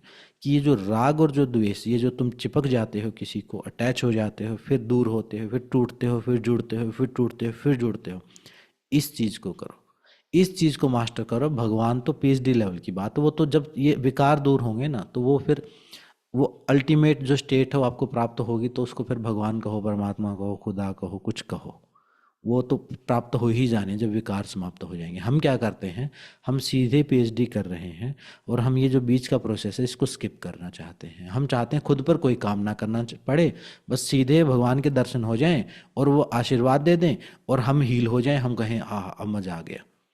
और ऐसा आज तक किसी के साथ नहीं हुआ, आज तक किसी के साथ नहीं हुआ जिसने बीच की क्लासेस स्किप करके सीधी पीएचडी की हो। तो वो स्टेप बाय स्टेप बताते हैं। वो ये कहते हैं पहले सेंसेशंस को देखो और अपने जो ये विकार पैदा हो रहे हैं इन विकारों को क्लीन करो। उसके बाद कुंडलिनी चक्र ये सब आएंगे, ये रास्ते में आगे आएंगे, ना बात ही नहीं करते वो इस बारे में, क्योंकि उनको पता है कि बात करते ही फिर लोग यूट्यूब भी देख के आते हैं, इंटरनेट पर भी दुनिया भर की चीज़ें पढ़ के आते हैं। कोई कहेगा जी ऐसा हो जाए तो क्या होगा, मुझे तो ये आकाश दिख गया, मुझे तो वो भगवान दिख गए, मुझे तो वो देवी देवता दिख गए। वो ये कहते हैं सिंपल, ये तुम्हारे मन की कल्पना है। अगर तुम सुखी दुखी हो रहे हो तो इलाज क्या करना है? इलाज, महात्मा बुद्ध का कॉन्सेप्ट ये है कि इलाज करना है दुख का। तुम भगवान को क्यों पूजा कर रहे हो, क्यों भक्त हो गए हो एकदम से? दुख आते ही कैसे क्यों भक्त हो गए हो? क्योंकि दुख से भाग रहे हैं हम, भगवान में कोई इंटरेस्ट नहीं है हमारा। हम दुख से मुक्ति पाना चाहते हैं। हमें लग रहा है कि वो फलाना देवी देवता हमें दुख से मुक्त कर देगा, या अब उस गुरु को हमने मानना शुरू कर दिया, अब वो दुख से मुक्त कर देंगे। हम बीच के प्रोसेस को स्किप कर रहे हैं, हम खुद से भाग रहे हैं। मतलब वो ट्रेनिंग, मेन बात वो ये कह रहे हैं कि सत्य को देखना है, इसलिए कोई कल्पना नहीं करनी, कोई मंत्र नहीं जोड़ना, कोई इमेजिनेशन नहीं करनी। जिसको भी मानते हो तुम मानते रहो, कोई दिक्कत नहीं हमें। 10 दिन के लिए यहाँ पर तुम्हें कोई कोई गंदा ताबीज नहीं, कोई गले में कोई लॉकेट नहीं, कोई ब्रेसलेट नहीं, कोई कुछ नहीं, कोई धार्मिक और बाह्य आरोपण कुछ नहीं, कोई धार्मिक टाइप के कोई कपड़े नहीं, कोई कुछ नहीं। भाई तुम यहाँ पर बिल्कुल एकदम न्यूट्रल होके आओ, और हम तुम्हें सत्य से ये बताएंगे कि सत्य क्या चीज़ है और कहाँ से शुरू करना। उसके बाद तुम अपने घर पे जाके चाहे जो मर्जी कर लो। कि 10 दिन यहाँ पर जैसे एक बंदा कह रहा था कि सर मैं हर रोज़ हनुमान चालीसा करता हूँ। बोले भाई हनुमान चालीसा अपने घर पे जाके करना। अभी तुम जिस हनुमान को ढूंढ रहे हो तुम उस लायक हो ही नहीं कि हनुमान की चालीसा पढ़ के तो अभी तो वो कह रहे हैं कि अभी तो हमने देवी देवताओं को एक ऐसे बना रखा है कि जैसे वो एक इगोस्टिक पर्सनैलिटी बना रखा है कि अगर हम उनकी प्रशंसा करेंगे कि जय अम्बे गौरी, या उनकी जय बोलेंगे, उनके नाम का कुछ करेंगे तो खुश हो जाएंगे। तो ऐसा है नहीं। वो उनकी वाइब्रेशनल लेवल पर जाने के लिए हमें शुद्ध होना पड़ेगा, अपनी प्योरिटी पर काम करना पड़ेगा, तभी हम ही देवता हो पाएंगे, हम ही उस लेवल पर पहुंच पाएंगे। तो उसके लिए वो बेसिक से बेसिक ट्रू नेचर जो है अपना, उससे वो शुरू करते हैं। वो ये कहते हैं कि बाकी अगर तुम अपने आप को स्किप करके कुछ भी पालोगे तो तुम्हारे दुखों की मुक्ति नहीं होगी। तुम यही चाहे तुम किसी सिद्ध कर भी लो किसी चीज को, दुखी के दुखी रहोगे, तुम खुश नहीं होने हो। और जब राग और द्वेष पर जब कंट्रोल पालोगे तो जो अवस्था होगी वो आनंद की अवस्था होगी, क्योंकि अब तुम्हारा कंट्रोल हो गया। हमने कई बार नोट किया होगा कि कोई चीज़ हम जब सेल्फ कंट्रोल कर लेते हैं, मतलब मान लो हमने एक रूटीन बनाया कि हर रोज़ एक्सरसाइज करेंगे, हम हर रोज़ एक्सरसाइज करते हैं तो एक सेल्फ कंट्रोल के बाद एक अच्छा महसूस होता है ना, है ना। एक लगता है कि भाई हाँ कुछ कुछ कि अब कुछ सेल्फ है हमारा अपने ऊपर नियंत्रण। तो एक टाइप से उसी चीज़ को बिल्कुल सेलुलर लेवल पर वो प्रैक्टिस करना सिखाते हैं, और बिल्कुल उसमें कोई कल्पना के लिए, किसी धार्मिकता के लिए, किसी फिलोसफी के लिए, किसी प्रिंसिपल के, वो कहते हैं जिसको मानते हो तुम मानते रहो, हमें कोई बदलाव नहीं करना तुम्हारे, ना तुम्हें कोई कन्वर्ट करना, हमें तो बस जो रियल जो बात है सच है वो बता देनी है। तो मतलब मेरा जो एक्सपीरियंस ये है कि जब आप जो भी साधना आप कर रहे हो उसके साथ अगर आप विपासना ऐड कर देते हो तो उसको एक रियल एसेंस मिल जाता है।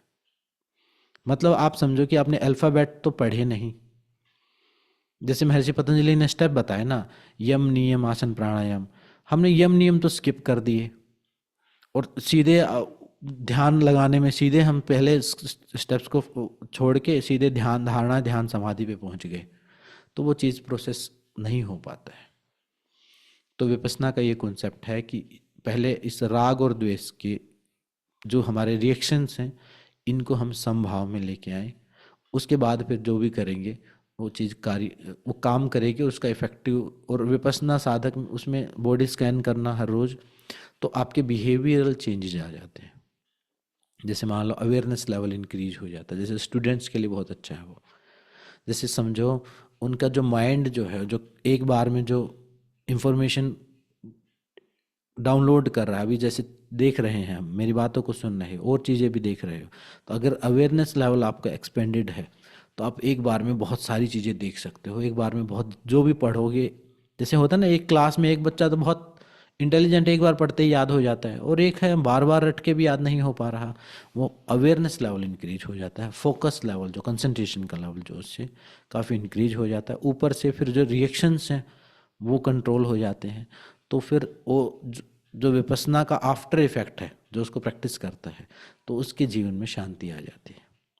हमारे जीवन में जो दुख है, मान लो एक दुख आप अपने माइंड में एक एग्जाम्पल के लिए ले लो, कोई भी दुख जिसको आप दुख मानते हो, अभी सोच लो कि ये दुख है, वो कहाँ से पैदा हुआ? आपके रिएक्शन से पैदा हुआ है। वो उसमें कुछ ना कुछ रिएक्ट किया है आपने, चाहे आप फर्स्ट पार्टी हो, सेकंड पार्टी हो, चाहे आप विक्टिम हो, कोई दिक्कत नहीं, लेकिन रिएक्ट किया है आपने।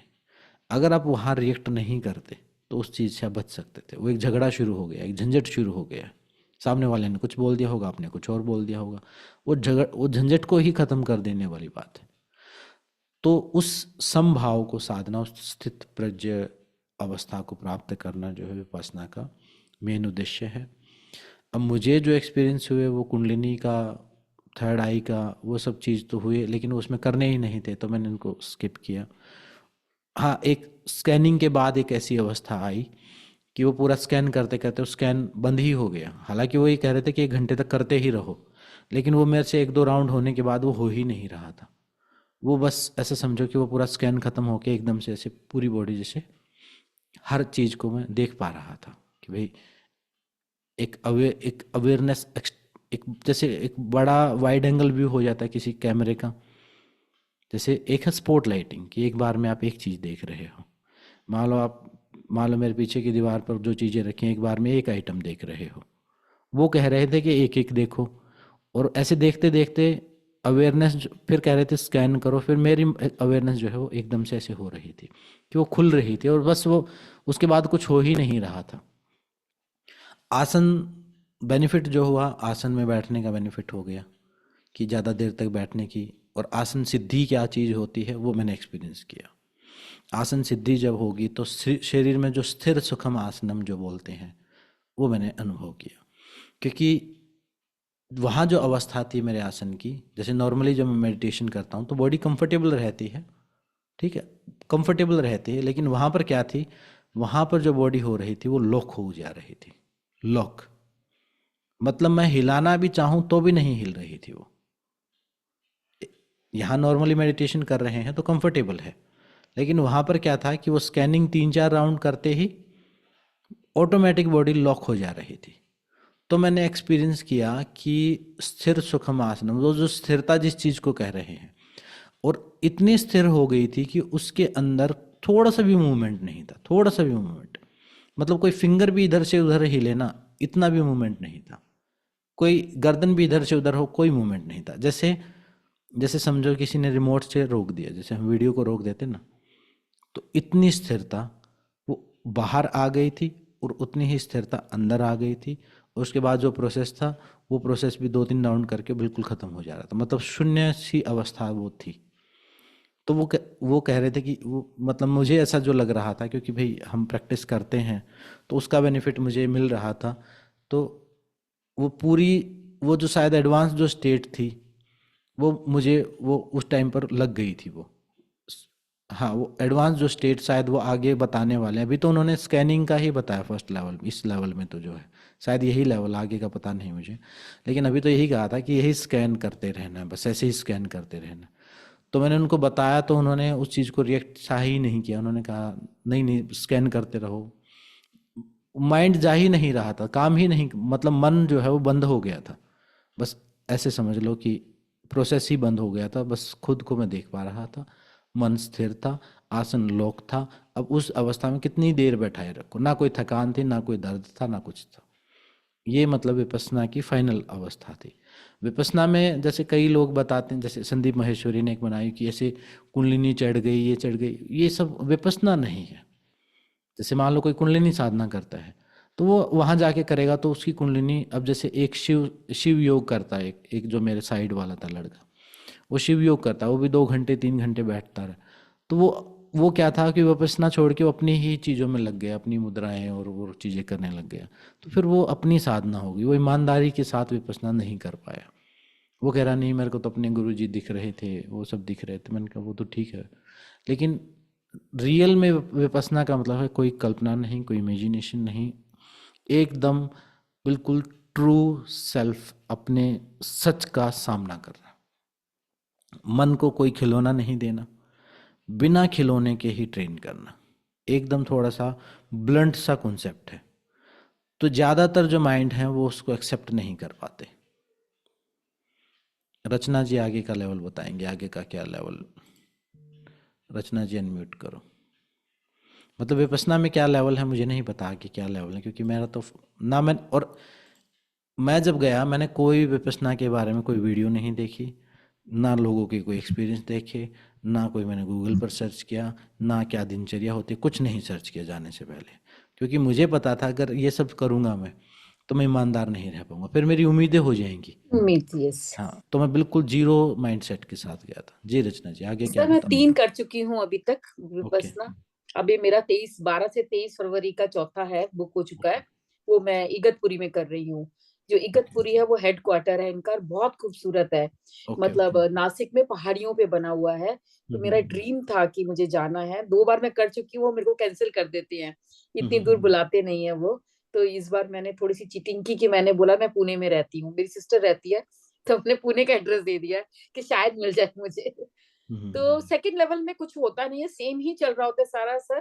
तीनों लेवल, मतलब मैंने 3 के तीनों में सेम प्रोसीजर है, बिल्कुल कुछ अलग नहीं होता लेवल, हायर लेवल के लिए। बस जी यही जी। होता है कि आपके जो कितना ही कर ले, आपके वो विकार तो निकलते ही रहेंगे। तो वो धीरे धीरे करके विकार कम होते जाएंगे थोड़े से, पर रहेगा वही। तो कोई प्रोसेस, जो एडवांस लेवल है उसका कोई अलग प्रोसीजर नहीं, सेम प्रोसीजर पे चलता रहता है वो सेम। ओके ओके, मतलब और कोई लेवल नहीं है उसमें। नहीं और कोई लेवल, सेम यही प्रोसीजर वो सबसे कराते रहेंगे बिल्कुल। क्योंकि उसमें भी मतलब आप अभी आपको लगता है कि अब अरे आपने इतना सारा रिलीज कर दिया, अब नेक्स्ट बार जाओगे फिर वही प्रोसेस हो जाएगा, फिर और निकलेगा और निकलेगा। तो मतलब बहुत निकलना होता है। तो इतनी जल्दी छुटकारा नहीं मिलने वाला हमको, अभी इतनी जल्दी शून्यता नहीं मिलेगी। तो हाँ, वही होगा, करते रहो। और लेकिन हाँ पहले दिन के अपेक्षा मैं पांचवें छठे दिन तो मैं ये महसूस कर पा रहा था, अब वो विचार जो है ना उतने ज्यादा नहीं हाँ, है। सब जैसे हम देखना शुरू करते, विपස්සना करते, विचार खत्म हो जाते हैं बिल्कुल, उसके बाद और फिर वो से विचार विचार नहीं होते। खत्म भी कैसे हुए, मतलब मेरे खत्म ही नहीं हो रहे थे। मुझे लग रहा था कि इतनी ओवर थिंकिंग कोई आदमी कैसे कर सकता है। मतलब मैं अगर खुद को वहां पर उस समय पर अगर मैं खुद को लेवल दूं तो मैं कोई माइनस में कोई 1000वां लेवल होना तो वो दूं सर मेरे माइनस में। साथ भी सेम था, क्योंकि वो यहाँ कहते हैं कि इस जगह पे नोट अपना हाँ ध्यान लगाओ। तो हाँ मैं करती, मेरा तो यहाँ लग ही नहीं रहा। तो तीसरे दिन मैं कैसे पता चलेगा यहाँ कुछ हुआ कि नहीं हुआ, सेंसेशन हाँ। आएगी नहीं, क्योंकि मैं तो देख ही नहीं रही हूँ, मैं तो कहीं हम्म। और ख्यालों में बैठी हुई हूँ। हाँ तो मेरे को अगले दिन से ही डर लगने लगा कि मैं थोड़ा सा करूं भाई, ध्यान लगाऊं, नहीं तो मेरे को पता ही नहीं चलेगा। और अगर मैं यहाँ ये प्रोसेस नहीं करूंगी तो अगला प्रोसेस होगा ही नहीं। पर वो तीसरे दिन अपने आप ही सेंसेशन शुरू हो गई, बिल्कुल पता चलने लगा। और जैसे आप बता रहे हैं कि वो पूरी वाइब्रेशंस जो फील होती हैं, मेरे को भी फोर्थ डे में जैसे ही शुरू हुआ था पूरा पता चलने लगा था, बिल्कुल अच्छे से एक एक पॉइंट पता चल रहा था। और मेरे साथ ये हुआ था, जब मैं पहली बार करके आई थी, 10 दिन मेरे से बात करने का दिल नहीं किया किसी से। मैं 10 दिन और एक्स्ट्रा मौन रही। मेरे को बिल्कुल लगता था कि मैं दूषित हो जाऊंगी अगर मैं किसी से बात करूंगी, तो फिर वही सब गंदगी आ जाएगी दोबारा मेरे में। तो 10 दिन मैंने किसी से बात ही नहीं की थी बिल्कुल। बिल्कुल बिल्कुल, मन मेरा भी नहीं कर रहा था, लेकिन आपका काम ऐसा है सर, आपको करना अब पड़ेगा। काम ऐसा है कि अब आज दिन में भी मैंने इतने लोगों को अवॉइड किया। मैंने कहा कि कल मैं आपसे बात करूंगा, कल बात करूंगा, क्योंकि आज बिल्कुल भी मन नहीं था। और वहाँ जिस दिन खुल भी गया था मौन, उस दिन भी सुबह मैं किसी से बात नहीं किया। वो उन्होंने खुद गुड मॉर्निंग बोला। मैंने कहा मतलब क्या चीज़ होती है गुड मॉर्निंग, बोलना बिल्कुल होता है बात ही नहीं क्या? करने का दिल हाँ, करता उस टाइम पे मतलब तो। सुबह बोलना होता है क्या? भूल ही गया मैं कि किसी को कुछ बोलना, हेलो हाय भी कुछ करना होता है, बट इशारा भी नहीं करना। एक्सपीरियंस है जो ये कह रहे हैं ना, स्केरी नहीं है, बहुत अमेजिंग एक्सपीरियंस नहीं है। नहीं, मतलब स्केरी नहीं है। 10वें दिन तो आपको ये लगेगा कि मैं फिर आऊंगा, मतलब हमेशा यही होता है कि अब दोबारा आना है। लेकिन ये होता है, रूल होता है, 3 महीने से पहले आप नहीं जा सकते। अगर आपने हाँ, कर लिया, अब आपको 3 महीने का ब्रेक देना होगा, उसके बाद आप चौथे महीने जा सकते हैं। लेकिन लगता है कि हाय अगले महीने ही आ जाए, किसी तरीके से हो जाए और हम अगले महीने आ जाए। इतना इतना अमेजिंग एक्सपीरियंस होता है वो। नेगेटिव पॉइंट कुछ मैं अभी, रचना जी आप बताएंगे मुझे, मुझे शायद नहीं पता। शायद हमारे टीचर, मुझे लग रहा था इतने खड़ूस हैं, वो मतलब उन्होंने कुछ बोला ही तो नहीं। नहीं सर, मतलब नहीं बोलते, वो बिल्कुल नहीं बोलते हैं। बस ये वही उनका ये होता है, अगर कोई क्वेश्चन है तो आप उनसे जाके क्लैरिफिकेशन कर सकते हैं। वो आपको बुलाएंगे, बोलेंगे कैसा हो रहा है, आपको सेंसेशन आ रही है, आपको अब वो तो क्या फील वो हो तो रहा है, पूछते, वो तो बस पर्सनली हर इतना ही पूछते हैं वो, बस। 4-4 5-5 लोगों को बैठा के हाँ, वो बैठाकर और पूछते हैं बस, और वही इकट्ठा वही बैठा के वो काम पूछते, करो। एक एक से पूछते हैं कि भाई क्या महसूस हुआ, यहाँ ध्यान लगा पाए, वो कहे हाँ जी लगा पाया, ठीक है, ये क्या कर पाए, वो पूछेंगे, एक एक स्टेप को क्लियर करते हैं हर किसी को। लेकिन आप कुछ पूछो अपनी तरफ से तो कहे ना ना ना ना कुछ नहीं है, छोड़ो छोड़ो हाँ, छोड़ो छोड़ो, ऐसे करके कर देते हैं वो। मतलब बिल्कुल। उनका अब मेन यही है कि विपස්සना ही करो। हम्म जैसे हम, अब जैसे आप बता रहे हैं ना सर, मुद्रा वगैरह, हमारे में तो एक रुद्राक्ष पहन के आई थी, वो कुछ ऐसे ऐसे हाथ वाथ कर रही थी, उसको उठा के निकाल दिया बाहर। हाँ हाँ उन्होंने बिल्कुल कहा बिल्कुल। नहीं, आप हमारे विपස්සना ही करोगे, आप कुछ और नहीं कर सकते। और उनको बाहर निकाल दिया था कि आप जाओ हम्म। वापस। अब जैसे मैंने कुंडलिनी के बारे में पूछा उनसे कि भी ऐसा एक्सपीरियंस ऐसा हो रहा है, नहीं नहीं नहीं नहीं नहीं, वहाँ ध्यान ही मत करो, वहाँ ध्यान ही मत हम्म करो, उस बॉडी स्कैन करो, उसको वहाँ से स्किप ही कर दो बस, ऐसे जवाब ही नहीं दिया। फिर मैंने अब ध्यान थर्ड आई पे जो करता है ना, वो ध्यान क्या होता है कि सारा ध्यान केंद्रित हो जाता है फिर एक ही पॉइंट पर, वो यहाँ आ जाता है एकदम से, पूरा हम्म यहाँ एकदम पॉप आउट होके पूरा ध्यान, मतलब आप नहीं भी चाहोगे तो भी ध्यान वो वहीं लगेगा। अब वो अवस्था आ गई तो कह रहे नहीं नहीं नहीं नहीं, अब आप पहले कोई और साधना करते हो, छोड़ो उन सब चीजों को, भूल जाओ, हम्म। कुछ नहीं करो, कुछ नहीं करो बस। ऐसा फिर मुझे समझ में आ गया कि इनसे पूछने का और इनसे डिस्कस हाँ, खुद। वो स्पेशल फॉर्म में पूछते भी हैं, आप कोई और साधना तो नहीं कर रहे हैं। हाँ हाँ पूछते वो हो। फॉर्म लिखवाते हैं आपको, हम्म, फॉर्म हम्म, में कि आप हम्म, जब फॉर्म भरेंगे, आप जब एनरोलमेंट के लिए, तो वही क्वेश्चन पूछते हैं कि आप कोई और साधना तो नहीं कर रहे हैं। तो आपको बिल्कुल। बताना होगा कि आप क्या क्या साधना करते हैं, फिर उस बेसिस पे हो सकता है रिजेक्ट भी कर दें। हाँ, कई लोग को देखते हैं कि कुछ और कर रहा है ये तंत्र वगैरह में, तो रिजेक्ट कर देते हैं, फिर वो आपको नहीं बुलाते। क्योंकि मेन कॉन्सेप्ट उनका ये नहीं है कि ये आपको ध्यान कराना है, उनका मेन कॉन्सेप्ट आपको खुद के बारे में सच्चाई को जानना और विकार। तो इस कोई ऐसे भी बैठा है ना, कोई ऐसे झुक के भी बैठा, तो उनको कोई वो ये नहीं कह रहे कि कमर सीधी कर लो तुम, वो हम्म मना। गोयनका जी ने बोला कि भाई आप विपස්සना के समय कमर सीधी रखो, आपको बेनिफिट होगा। लेकिन टीचर कोई करेक्ट नहीं कर रहा है, चाहे कोई कमर झुका के बैठा है, चाहे कोई कुछ भी बैठा है, उनका मतलब है कि खुद की सच्चाई को देख रहा है, आंखें बंद करके बैठा है तो वो देख रहा है, चाहे वो अपने विचारों में ही खोया है तो भी देख तो रहा है ना अपनी खुद की सच्चाई को, बार बार कोशिश कर रहा है। जैसे रचना जी ने कहा, मतलब मैं 2 श्वास भी काउंट नहीं कर पा रहा था, 2 श्वास, वो 2 श्वास तो हम एक बार में ऐसे ही काउंट कर लें, 2 श्वास भी मैं नाक पर यहाँ इस एरिया पर ध्यान केंद्रित करके काउंट नहीं कर पा रहा था, दूसरे श्वास में तो मन पता नहीं कहाँ पहुंच जाए। बिल्कुल सर, इतनी बेचैनी हो रही थी बस घर चले जाओ। मतलब कि ये कहाँ से आ रहे हैं विचार, ये क्या क्या, किसी ने कभी कुछ कहा होगा, वो आ रही होती है और इतनी बेचैनी हो रही होती है। मतलब तीसरे दिन तो लगता है कि ये क्या, फंस कहाँ गए हैं, मतलब लिटरली मेरे को किसी तरह से घर चली जाऊं मैं। पर वही परीक्षा होती है, चौथे दिन से तो अमेजिंग एक्सपीरियंस शुरू हो जाते हैं। तो जिनको जाना है वो मेंटली प्रिपेयर ये होके जाएं कि पहले 2-3 दिन तकलीफ होने वाली है। मतलब कई बार ऐसा होता है ना, दिक्कत उनको होती है जो ये सोचते हैं, जैसे यूट्यूब पर वीडियो देख ली कि जैसे रचना जी ने वीडियो बना दिया अमेजिंग एक्सपीरियंस और ये हो गया वो हो गया और ऐसे बना दिया, ठीक है, लेकिन वो उस पार्ट को स्किप कर देते हैं शायद जो वीडियो बनाने वाले हैं कि भाई बहुत तकलीफ होने वाली है, बहुत इरिटेशन होने वाली है। मैं कह रहा हूँ, मैं एक 10 सेकंड तक ध्यान केंद्रित नहीं कर पा रहा था पहले 2-3 दिन, तो मुझे लग रहा था शायद ऐसा क्या हो गया। अभी नॉर्मली तो मैं घर पे करता ही हूँ एक एक घंटा, तो वही नहीं हो पा रहा है क्योंकि और फिर 5वें दिन मुझे ये भी समझ में आया कि बीच में क्यों नहीं जाने दे रहे, क्योंकि दिमाग सिर भारी भारी हो जाता पूरा, और सबकॉन्शियस माइंड समझो 24 घंटे एक्टिव, वो घंटियां बजाते हम भेड़ बकरियों की तरह भाग के वहां पर पहुंच जाते। भेड़ बिल्कुल। बकरियां होते ना, अपने अपने खूंटे पे पहुंच जाती, ऐसे ही वो घंटी बजी वहां पे टन, और सब भेड़ बकरियों की तरह, मतलब वो धर्म सेवक अपने उठाएंगे सबको, सोने नहीं दे, ऑप्शन नहीं है वहां पे एक्सक्यूज का कि नींद आ रही, कुछ नहीं, वो उठाएंगे जब तक आप उठ नहीं हाँ, जाओगे, बजाते बोलते नहीं रहेंगे। है, बस घंटी आपके दरवाजे पे घंटी हाँ हाँ बजाते रहेंगे खड़े होकर, जब हाँ तक आप हाँ। वो देखेंगे नहीं कि लाइट जल गई और आपने इशारा किया कि मैं हम्म। आ रहा हूँ, नहीं तो वो बेल बजाते रहेंगे। और आखिर में तो ऐसा हो गया था कि मुझे लग रहा था कि घर पे भी आने के बाद लग रहा था कि भी घंटी तो बजी नहीं, अभी खाना कौन देगा। बिल्कुल सर। मैं तो धर्म सेवक को और आते सर ही बाद बताऊंगा। में जैसे अभी सेकंड लेवल और थर्ड लेवल तक तो ये था कि हम एक भी मिनट वेस्ट ना करें। तो सुबह आप हम्म, करें ना 4:30 बजे, हम 4:10 पे पहुंच जाते थे जाके, बिल्कुल। और वहां बैठ जाते और बैठ के सब अपना मेडिटेशन कर रहे हैं। जो एडवांस लेवल वाले हैं ना, उनको समझ आ जाता है इतना कि वो एक एक मिनट भी जो है ना उसका वेस्ट नहीं करते, कि हम 10 दिन बिल्कुल। जो ले रहे हैं उसमें जितना ले सके ले पाए। जैसे जैसे जो बिगनर हैं उनको बीच बीच में कभी कभी वो दे देते थे छूट कि भाई आप अपने रूम पे जाके कर सकते हो मेडिटेट। वो जाके सब सो हाँ, जाते थे, कोई कि नहीं हाँ, कहता। लेकिन उनको पता है कि मैं खुद भी ये सोच रहा था कि यार आज तो ये बोल दें कि शायद रूम पे कर लो जाके, तो मैं थोड़ा सा सो जाऊं जाके। सर वो ये तो एक्सपेक्टेशन सारी रहती थी, हम लोगों को भी रहता था कि मिल जाए या टाइम जल्दी छोड़ दें आज। लगता था आज आज क्या हो गया, इन्होंने अभी तक खत्म क्यों नहीं किया है, घड़ी बंद हो गई इनकी, लगता है आज। ये सब पॉइंट आ रहे थे दिमाग में कि खत्म ही नहीं हो रहा, इतना टाइम हो गया है, नहीं हो गया होगा। फिर चुपके से पीछे से थोड़ा सा ना बहाने से ऐसे पीछे मुड़ करके देखते थे कि टाइम हुआ कि नहीं हुआ।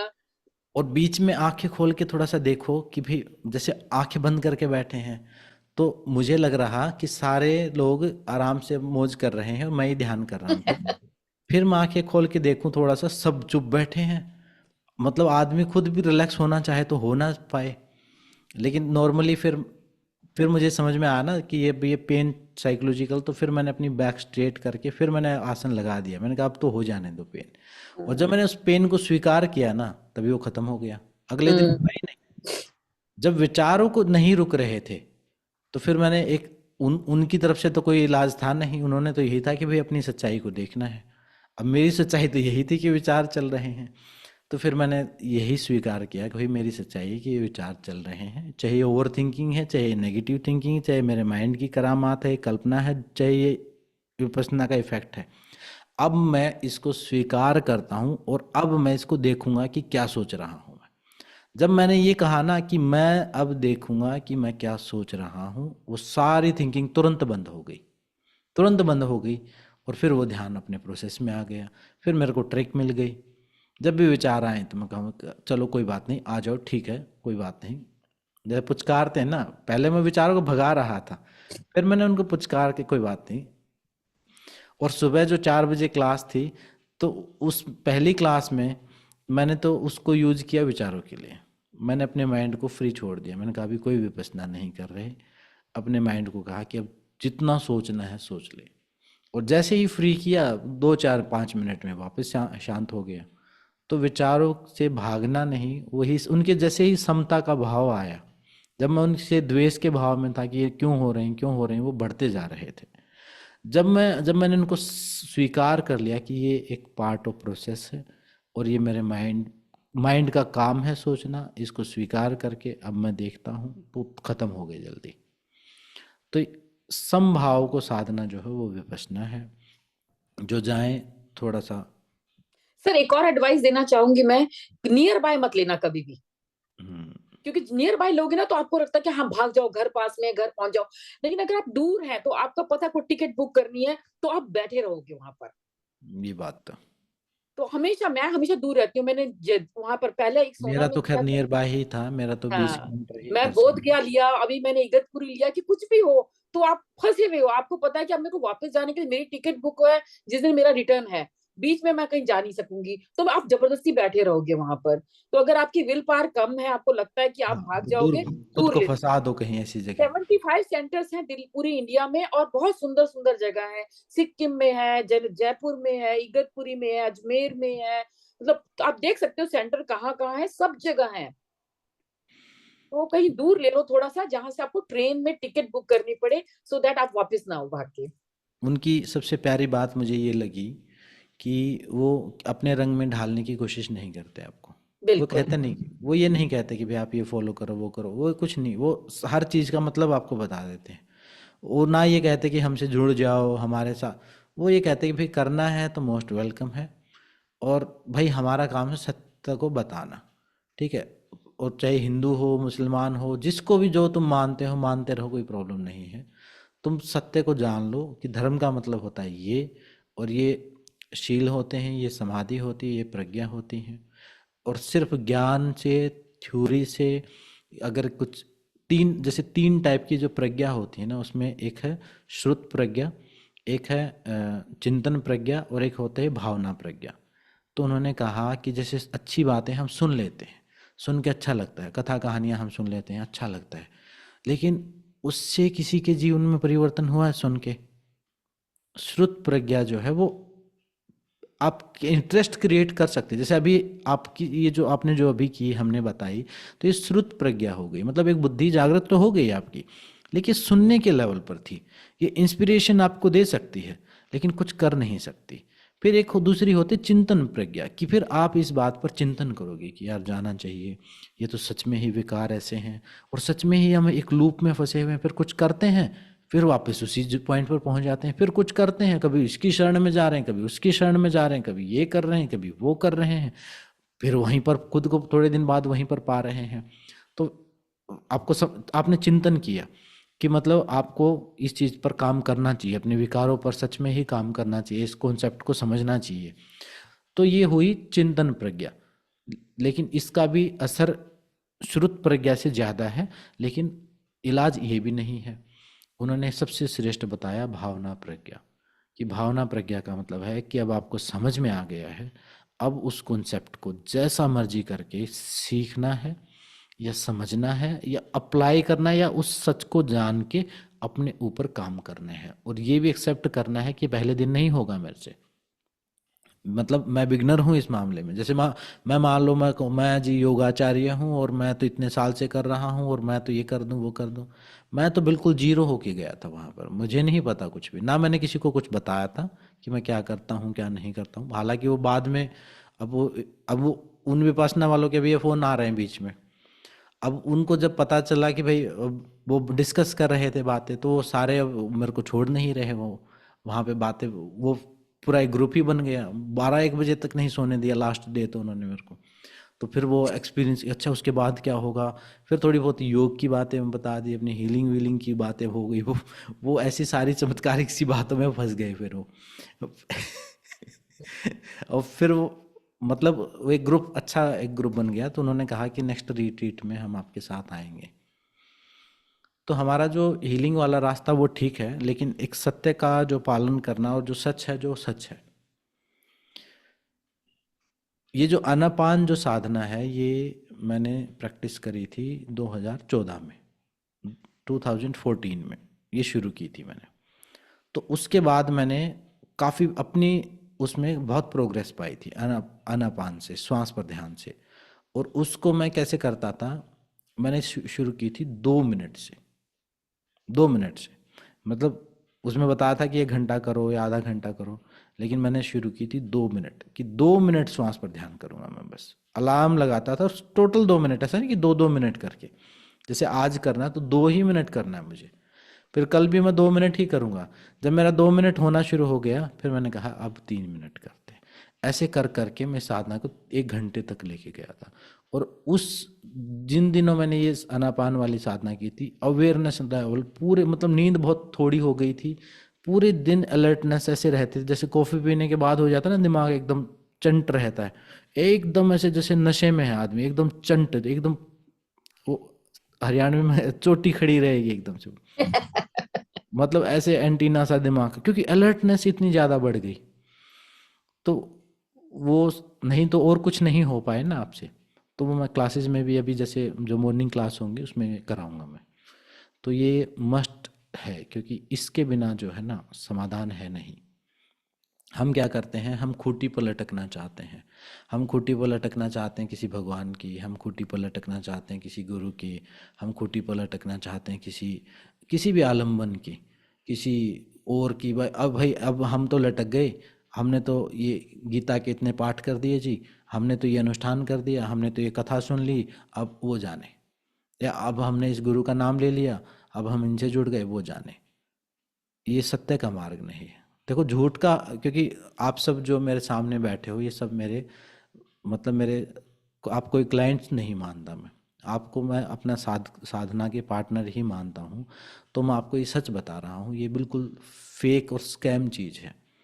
आप अपने सत्य का पालन अपनी साधना करते करते आप योग सीखो, हीलिंग सीखो, कुछ भी सीखते रहो, लेकिन अपनी साधना, पर्सनल साधना।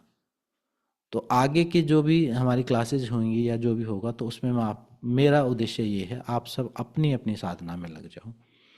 ठीक है, मेरे साथ जो जोड़ना है, कभी टाइम है आपके पास जुड़ जाओ, और कभी क्लासेस मन कर रहा है योग कर लो। योग तो अलग चीज़ है। योग तो योग उस चीज़, योग का पाठ जो प्रत्याहार का जो पाठ है ना, वो विपश्यना है। स्वाध्याय का पाठ और प्रत्याहार का जो पाठ है वो विपश्यना है। उसका कॉम्बिनेशन जो है वो विपश्यना है। योग तो एकदम अलग चीज़ है। फिर मैंने जब इस चीज़ को ढंग से एनालाइज किया, इसको थोड़ा सा अलग तरीके से देखा, तो 2500 साल पहले जो लोगों के विकार थे, उनके लिए फिजिकल कोई प्रॉब्लम थी ही नहीं। फिजिकल तो मतलब वो इतना हार्ड वर्क करते थे। तो आज के दिन योग प्लस आपका जो भी ध्यान का अभ्यास है, चाहे वो आनापान करो, विपश्यना करो, जो भी अपनी क्लीनिंग वाला ध्यान का अभ्यास, वो मस्ट है। और योग की फिजिकल एक्सरसाइज और प्राणायाम मस्ट है।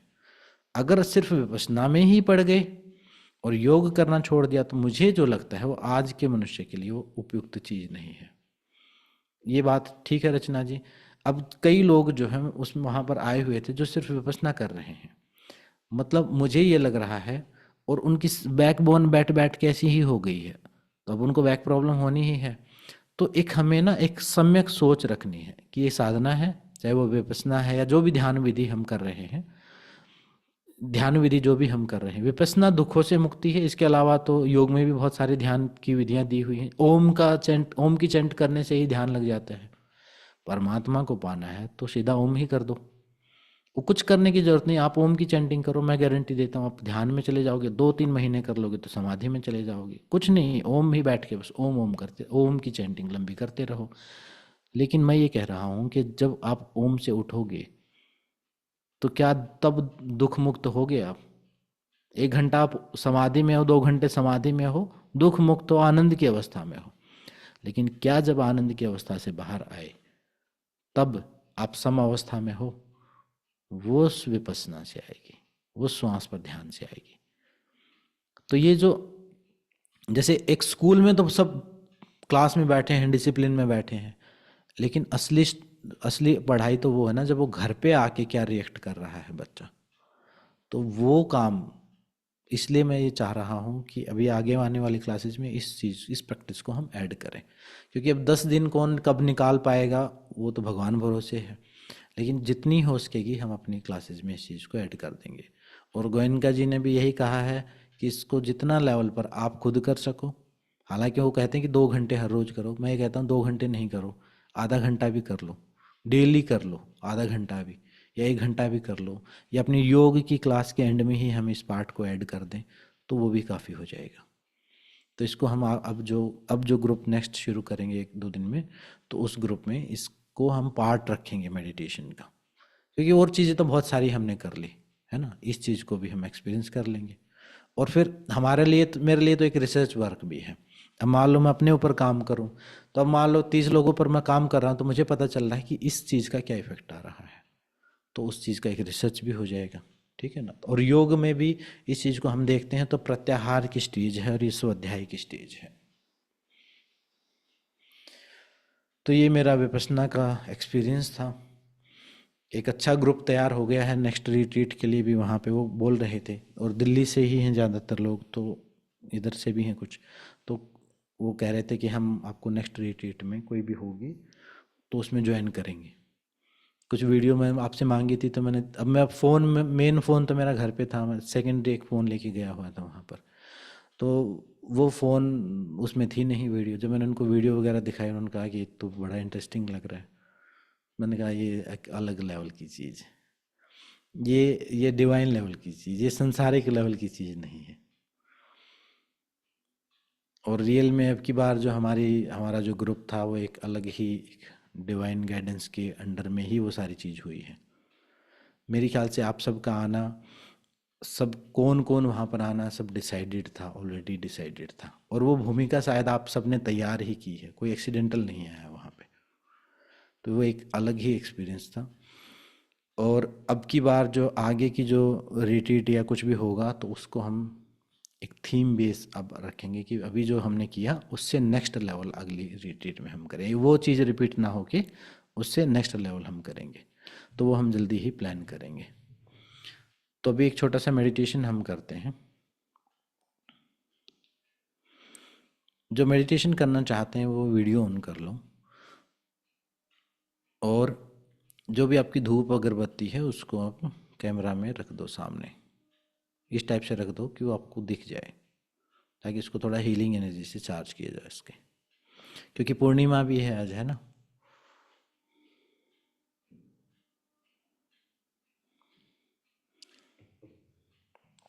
मेडिटेशन बहुत सिंपल रहने वाला, ओम मेडिटेशन ही करेंगे। सर इसको जला दिया जाए? नहीं नहीं, जला के नहीं, बिना जलाए, बिना जलाए रखो, और फिर बाद में जलाना जब मैं बोलूँ। जला के उसमें स्टैंड में टांग के इस टाइप से रख दो कि कैमरा में आप दिखो ना दिखो, ये अगरबत्ती दिखे, जैसे रचना जी ने अभी टांगी है। एक बार तो कोई रख के दिखाओ जैसे हम रखते हैं नॉर्मली, मुझे दिखिए वो, ताकि हीलिंग से चार्ज कर दूं, फिर बाद में जला लेना उसको। तो